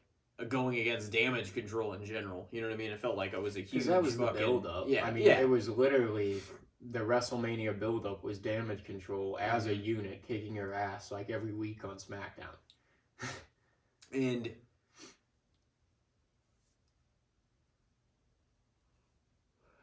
I do think that I mean they obviously made the right call though, having Bayley go over either way, just because she was the Rumble winner. It should have been getting a lot of attention. I think that was the moment. Here's the thing, and I think it's fun for the Rumble winner to win the championship in general, but for the sake of not always being able to predict it, sometimes they need to fall short. To be like, oh man, for it to be kind of snatched away from you, because it would be just too predictable and too.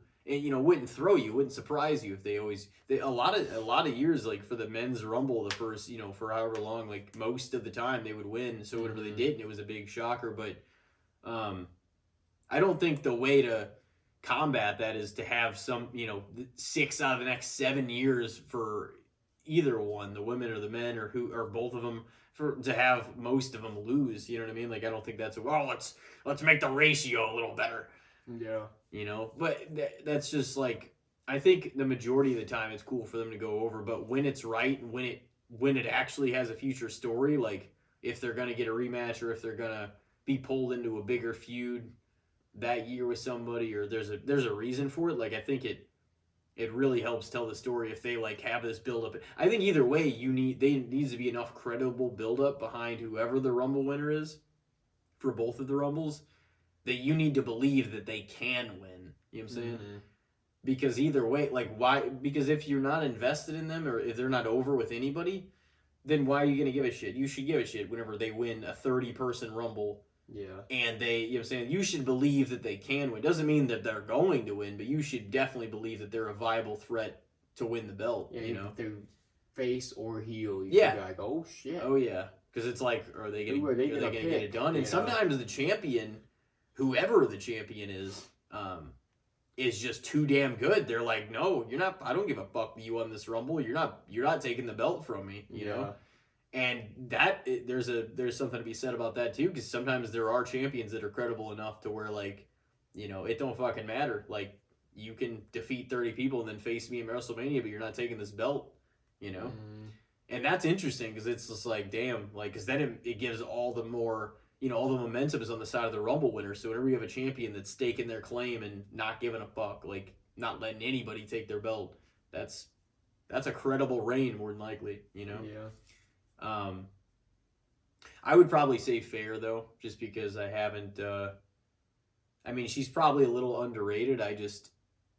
If I had seen more of her work, I'd probably be able to understand. And she's got one of the very best theme songs in WWE currently. I will say that too. I fucking love Io Sky's theme song. When it comes on, I'm like, oh shit. Let me ask you, just to move us along here though, without rushing it, but move it along a little bit, would be... We need to rush it. What do you think? Yeah. What do you think about not just Damian Priest, but Damian Priest as world heavyweight champion. I mean, do you think this is something that you know that it's not going at some point or another they're going to want this belt back for another feud going into next Mania?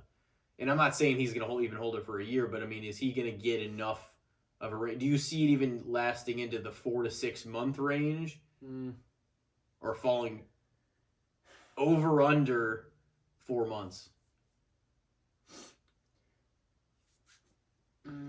Which would put us about at SummerSlam. He'd probably lose it. I could still potentially see him losing at Clash at the Castle.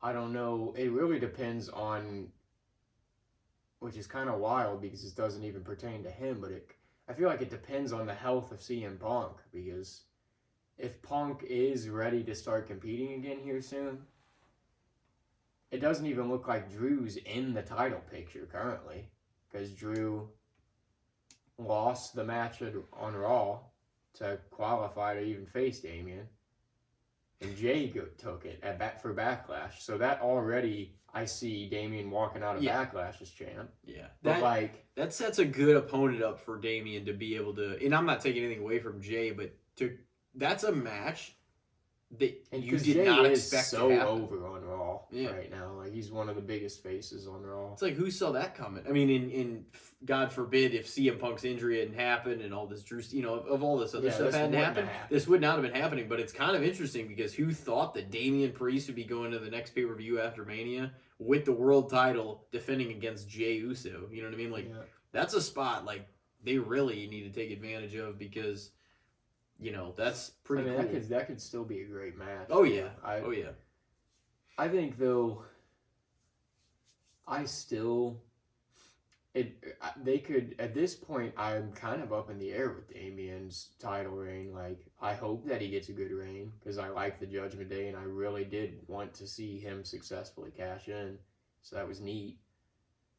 But I just don't know where they want to take this. Like, if they still want to put the belt back on Drew eventually to get that between him and Punk kind of going with the belt, or if they feel like they have enough steam with Punk and Drew without even the belt involved, to tell a compelling story, which they do, but it's just if they want the belt on Drew or not.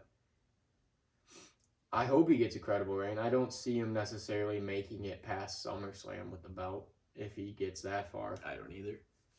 But it's really neat to see him get the chance with the belt, because he's another one that, as much as I hate to say it, and I hope it's not the case, I feel him as I do with Io, where I'm like a really big fan of the both of them, but I worry they're going to kind of fall back to mid-card-ish or less after they lose their big belt. Mm-hmm. Because what do you do with them, It's tough. It's tough to take somebody out of the spot. You could tell some compelling shit with Damian's title reign, though, because you could even have, like, Finn fuck him over and make him lose the belt or something. Because Finn's like, I've been chasing that belt all of last year since it came around. Oh, yeah. No, you can tell some story, even if he is sort of like a, and I don't want to, it's going to sound like I'm taking away from him, but I'm really not. It's like, I like Damian, but that the company's plan is not going to be late this year into next year, going to building, because now that we're after Mania season, it's long term, it's going to be what's next year's Mania plans. You know what I mean? Obviously. But not to take anything away from them also, but their plan's not going to be, all right, Damian defending the belt WrestleMania 41. You just know. So I don't want to make it sound demeaning to him or his title reign, but it feels like it's to put him in the world title picture for sure, but he does feel like a bridge champion in a lot of ways. You know what I mean? To get them, basically what I mean is to get them from point A to point B in order for somebody to pick up the belt from him that they're really going to run with a little longer, perhaps even into Mania. You know what I mean? Yeah. Whether that's Drew or maybe a face, and that's kind of one of the things that I don't know how that's going to shake out, because I mean, he did pick it off of Drew, but it wasn't much of a match. I mean, it was, he took advantage of a spot. And, like, regardless of who the person was, face or heel or whatever, it's like anybody that's smart, like, if they see a spot that, in that logical place, to cash in their briefcase, they're going to try to win the world title. Like, why wouldn't you? You know what I mean? Yeah. Somebody's down and out. Like, fuck, that's an easy cash in to score somebody's title. It's still pretty damn neat, though, that, like, Priest has been working hard for a long time. Mm-hmm. And even before he got there. Yeah, and he's in his 40s now. Mm-hmm. And he actually was picked up the belt, which, dude, if you would have told somebody in 2018 that guy's going to be the world champ one day, they'd be like, yeah, that's bullshit, dude. Damien's a much better heel. Yeah, because, I mean, when he was doing that stuff, it's not even that he sucked, but there was nothing about him that I was drawn to, Mm-hmm. Like, now, like, since the Judgment Day came around, like, everybody on that team has been elevated in my mind through the Judgment Day, just because I'm like, I love seeing the Judgment Day. They're probably one of my favorite things on Raw, and they have been for a year at this point, plus. So it's just kind of cool to see. They look like such a dominant team now. I mean, they did whenever they had the tag belts too, and Rhea had the world belt, but now you have like the men and the women's world champion in that faction, Mm-hmm. which is kind of neat. But yeah, what was the actual question? Damien's title reign? Yeah, Damien Priest as World Heavyweight Champion. I think it's kind of underrated because I feel like people are already discrediting it. Like before it even got a chance to try to sprout, or to try to gain wings and gain some traction and become something. People are already like, oh. I saw I don't know if you've been seeing like the jokes on the internet and stuff about like, oh, bisexual Undertaker. Have you seen that stuff? Yeah, with the bondage or whatever. Drew actually made a joke about because something they're like, oh, that. bisexual Taker won the. I'm like, that's just that's stupid, cheap humor to try to like discredit him. But I think he's more than enough deserving to hold the belt, at least for a while. Like, it's kind of a neat champ because it's not one of your typical guys that gets the belt. It's something new. It's something fresh. It makes the Judgment Day look strong. So I feel like people are writing it off way too quick. I don't think it's going to be like a long reign necessarily, but I think it'll be a cool one. So I'd probably say a little underrated. Is that probably you? Say that too? Or you think? Oh yeah, I think so. I think at the very least, I mean, he should be given the opportunity to see what he can do. I just don't think, in a logical sense, that it'll be.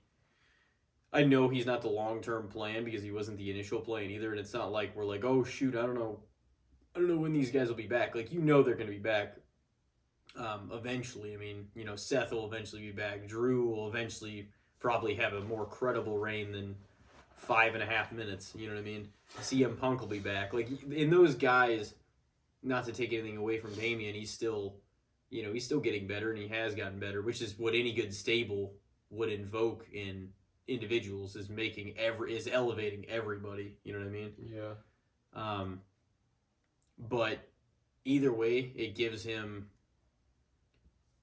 he casts his line out, he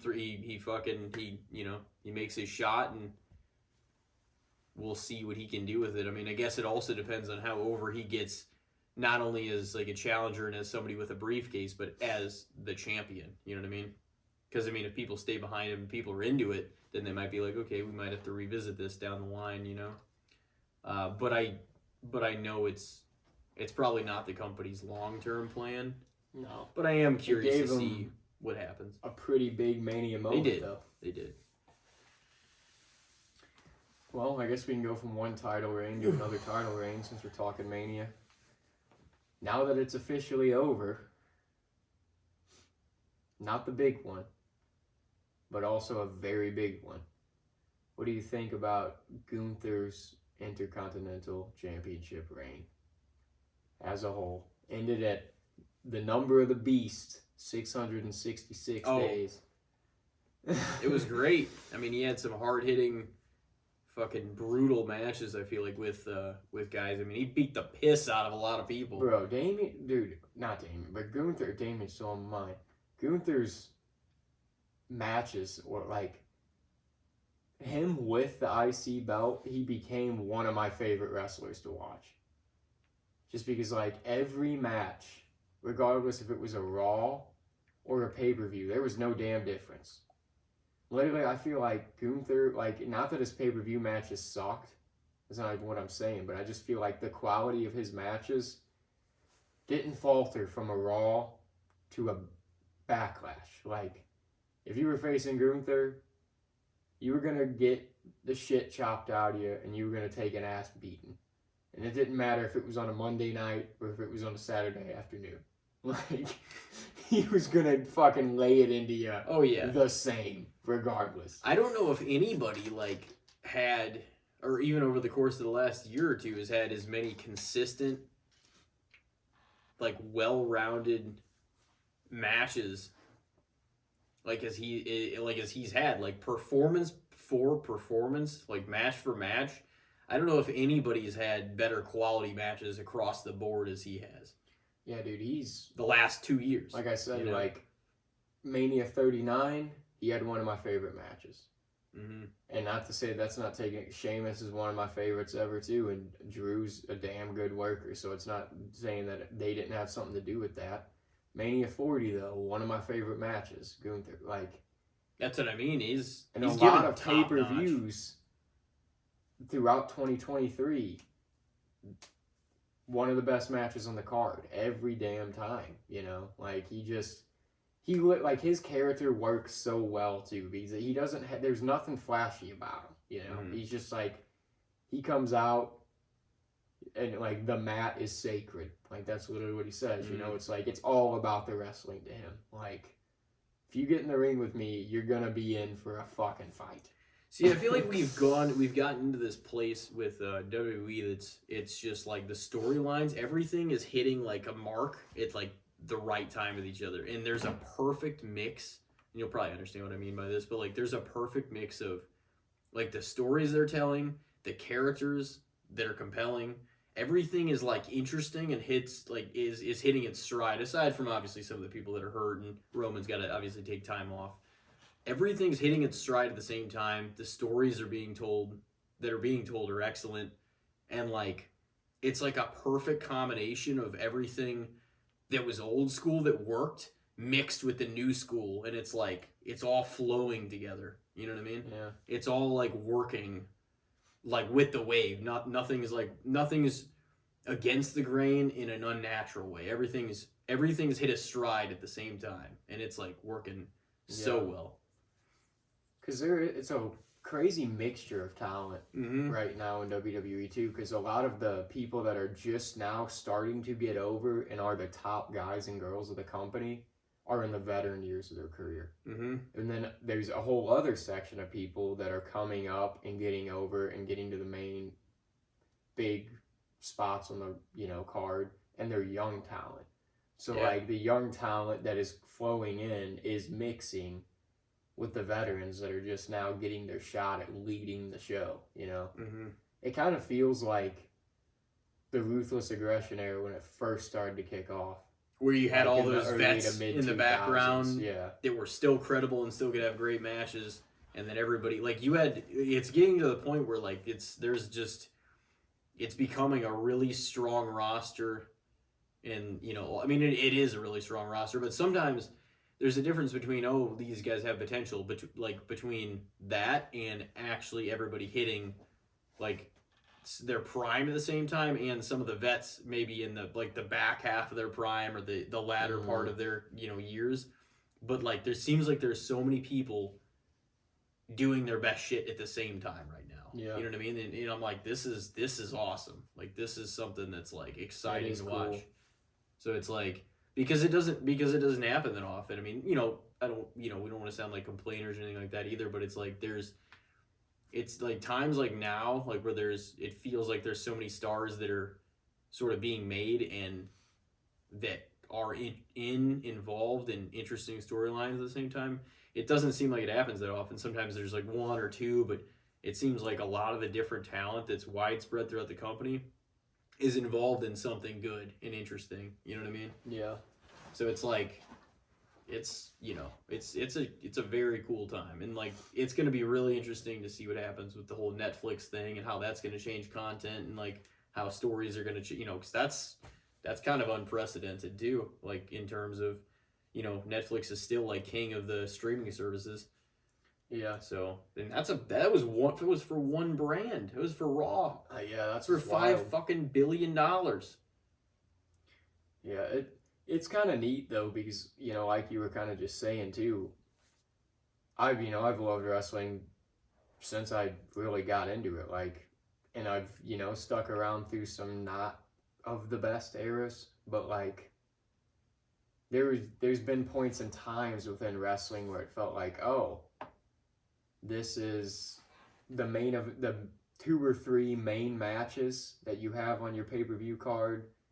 That's really all that matters. Like the undercard matches, they had some guys and girls in it that I'm like, I like these people, but their shit's not really compelling right now, but like right now it feels like even the mid-card matches on the pay-per-view, you're like, oh shit, I want to see this. Like there's not really a dull spot. If they're like everything on Raw and SmackDown for the most part, every segment, every match, every promo pertains to an ongoing rivalry on the weekly shows. Like everything feels like it matters a little bit,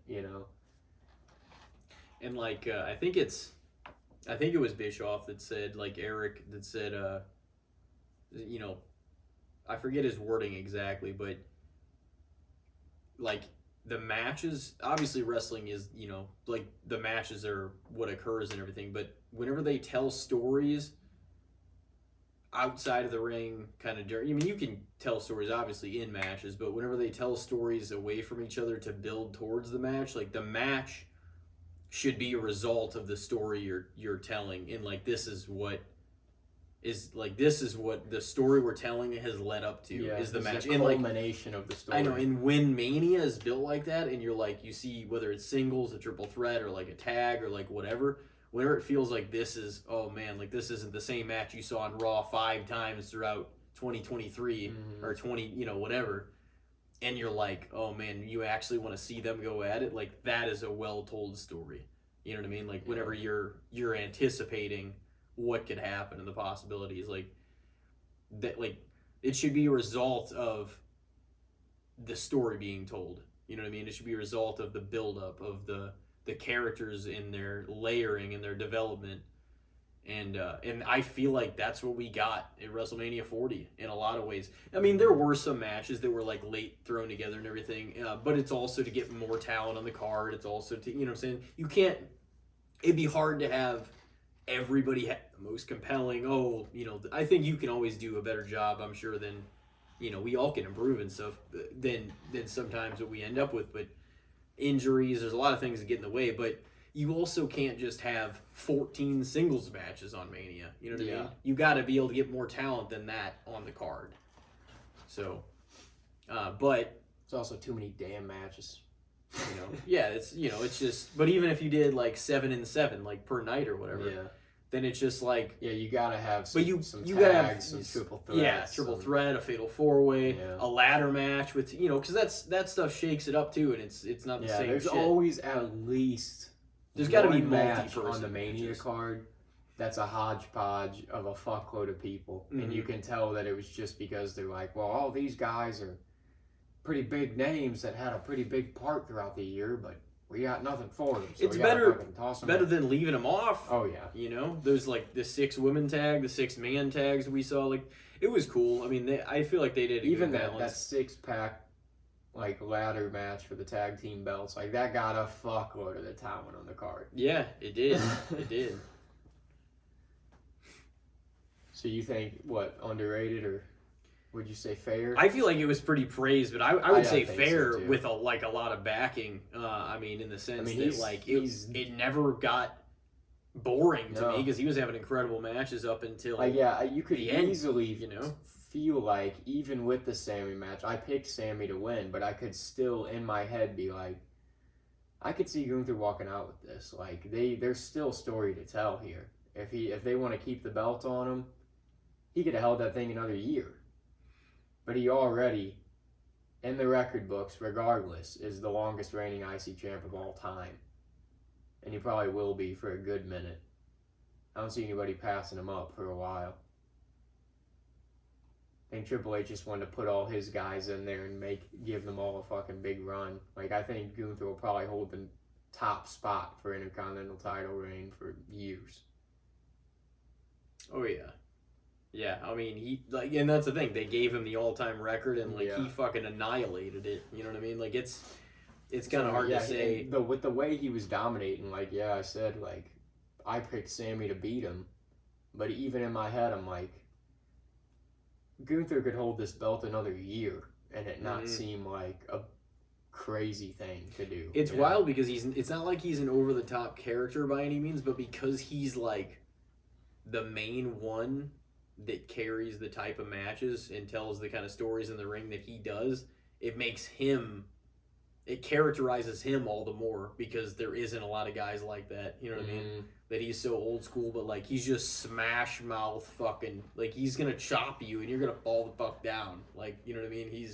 He's brutal, like in the ring. His hits are hard. Oh yeah. It's just you're it's not gonna so leave old a school. match with Gunther without a beat red chest. Oh yeah, it's old school in just the best fucking way. That's what I mean. I'm like the collision of all the old school stuff and new at the same time is so it's all happening at the perfect time because like these are when so many characters are at their best. Yeah, you know, and so many that are up and coming and everything too. And I mean, it's who knows what the fuck. Like Jade, like she already looks like a major star. She hasn't even, you know, remotely opened the box of what the fuck like she's capable of there yet. You know what I mean? She could have some amazing matches and huge matches with some of the women on the roster. You know, I mean, you could see big like literally matches with her and like Bianca, her and Charlotte, her and like Rhea down the road. Like those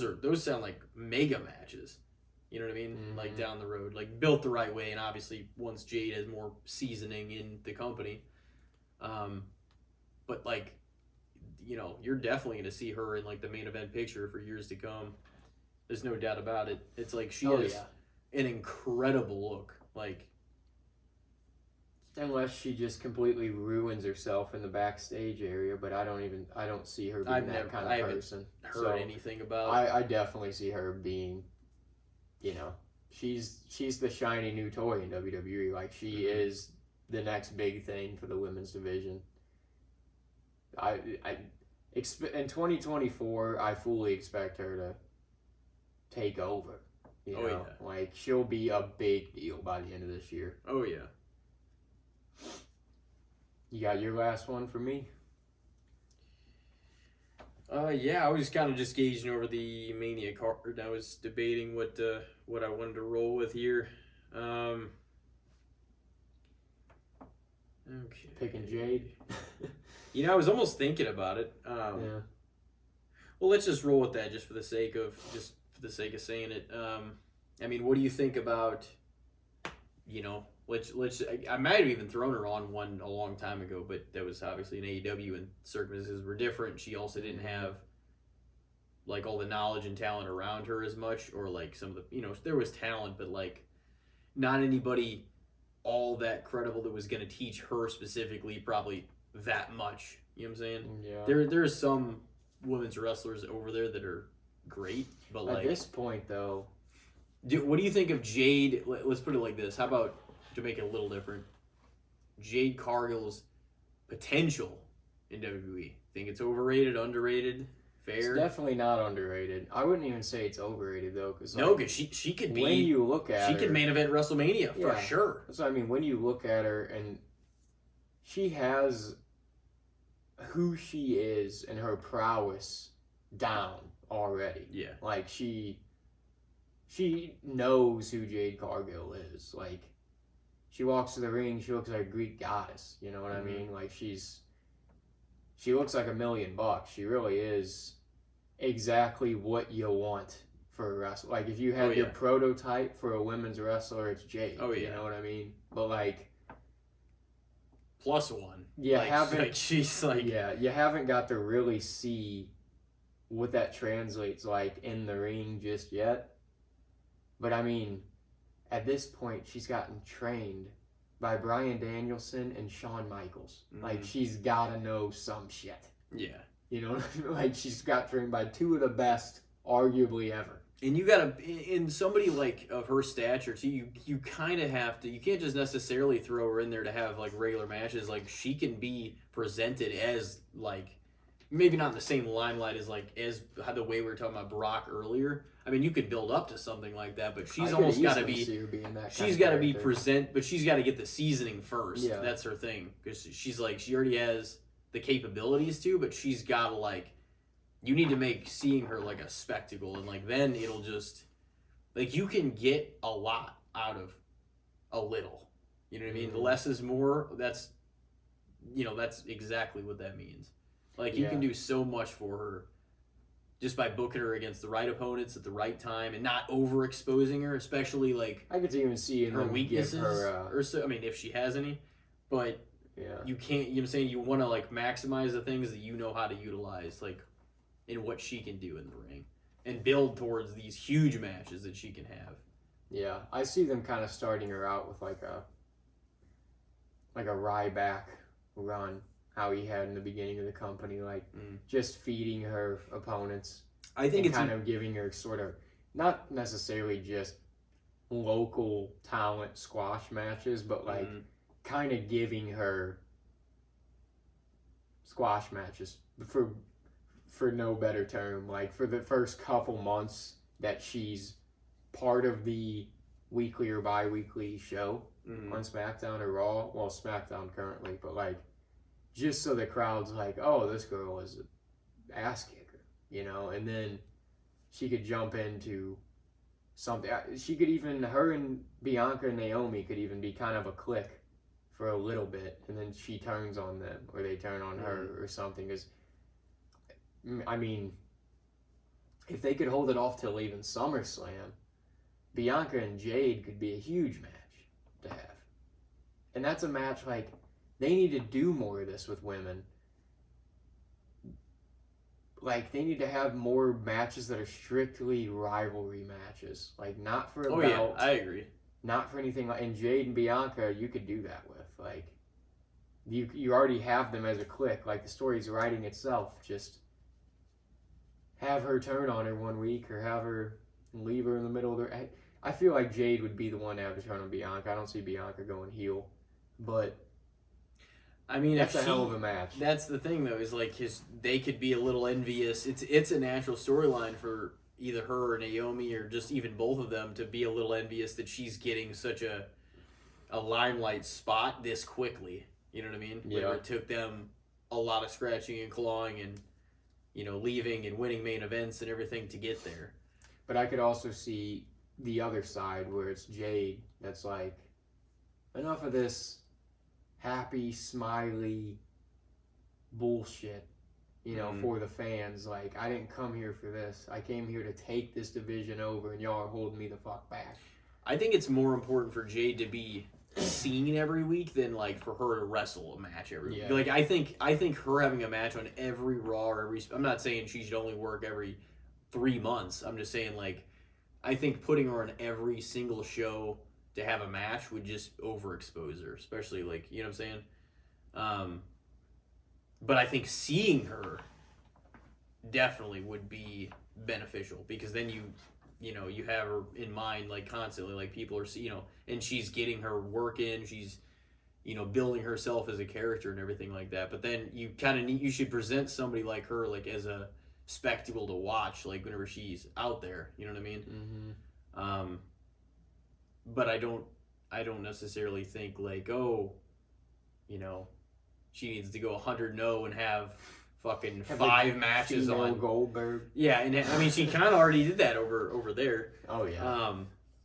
Which I guess, at this point we can maybe get into more of that on the next episode because I don't know if we have time to get in as much as we want to about that tonight. Yeah, we'll talk about all that eventually, I'm sure. But yeah, I think that Jade, what was her presence, her aura, let's say her like WWE potential. I think it's overrated, fair. Underrated, or fair? Because it's certainly not underrated. Like, I feel like they're already putting her in that line. Like, I mean, fuck, she had a prominent spot on the Mania card and got the pin. Yeah. Like, and you can tell she was featured as the main. Yeah. They clearly, and that's saying a lot because, like, you got Bianca on her team, which she and Naomi the return not long ago. The women's title at the past few Manias leading up to this one. So, like, I think they definitely have a lot of hope for her, but I don't think it's necessarily unwarranted either. I can't say it's overrated because I've yet to see really what is going to transpire, and she certainly looks like she could be a damn star. So, I guess it's just a wait and see thing. But for now, I'm definitely saying fair because I'm excited for it. Like, I can't wait to see Jade get in some more serious rivalries and, like, do some shit on the weekly show. But same with Braun Breaker. Like, they came up at, like, kind of the same time. Came onto the main roster at kind of the same time. I'm excited for both their potential. Because they're both, like, ass-kicking machines. Oh, yeah. Came up to the main roster at, like, the same time. So it should be exciting. Braun Breaker. Rick Steiner's son, huh? Yeah, he has the Steiner kind of look, too, because he wears, like, the singlet and he's just jacked. At least he's not Scott's son. If he was Scott's son, he probably wouldn't be able to shut the fuck up ever. He'd have a ball on his arm, Just be getting carried away every time he got a mic. The genetic freak. Yeah, that's nothing but genetics. Dude, when they got inducted in the Hall of Fame, that's still one of the funniest speeches to me of all time. Because Rick maybe said 6 words. Because Scott was just like, just fucking going off the whole time. It was like, let your brother speak, you fuck. Which is ironic because Rick Steiner's the one that did all this dog noises and shit.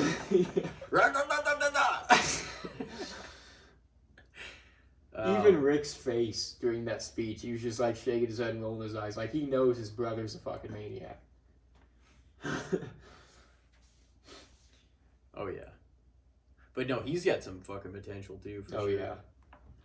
It should be... This new era, this should be a damn exciting year in WWE. Oh, yeah. It should be. I seriously don't know how most of this shit's going to transpire. Like, how the landscape will look come December, no clue. And we've already seen some major shit this year, I feel like, with the whole, like, the bloodline and everything, and just the fallout of all that shit. Yeah. So there's only time will tell what happens from here. It already feels like, this year has changed within WWE a lot more than the past 2 or 3. It does. It feels like since January, so much has already happened. Yeah. It's fucking wild. You about ready? Yep. To wrap the old boy up here. Oh, yeah. So, well, ladies and gentlemen, thank you for sticking with us. This has been episode number 126, the WrestleMania 40 Fallout. And I will be seeing you next episode for sure. Oh, yeah. Hope we sound crisp and clear and magical. It's got to be a step up, right? Oh, yeah. So. Gotta be. Well, ladies and gentlemen, take care of yourselves out there. We will be seeing you soon. Thanks for sticking with us. And have yourselves a great week. We will see you next time.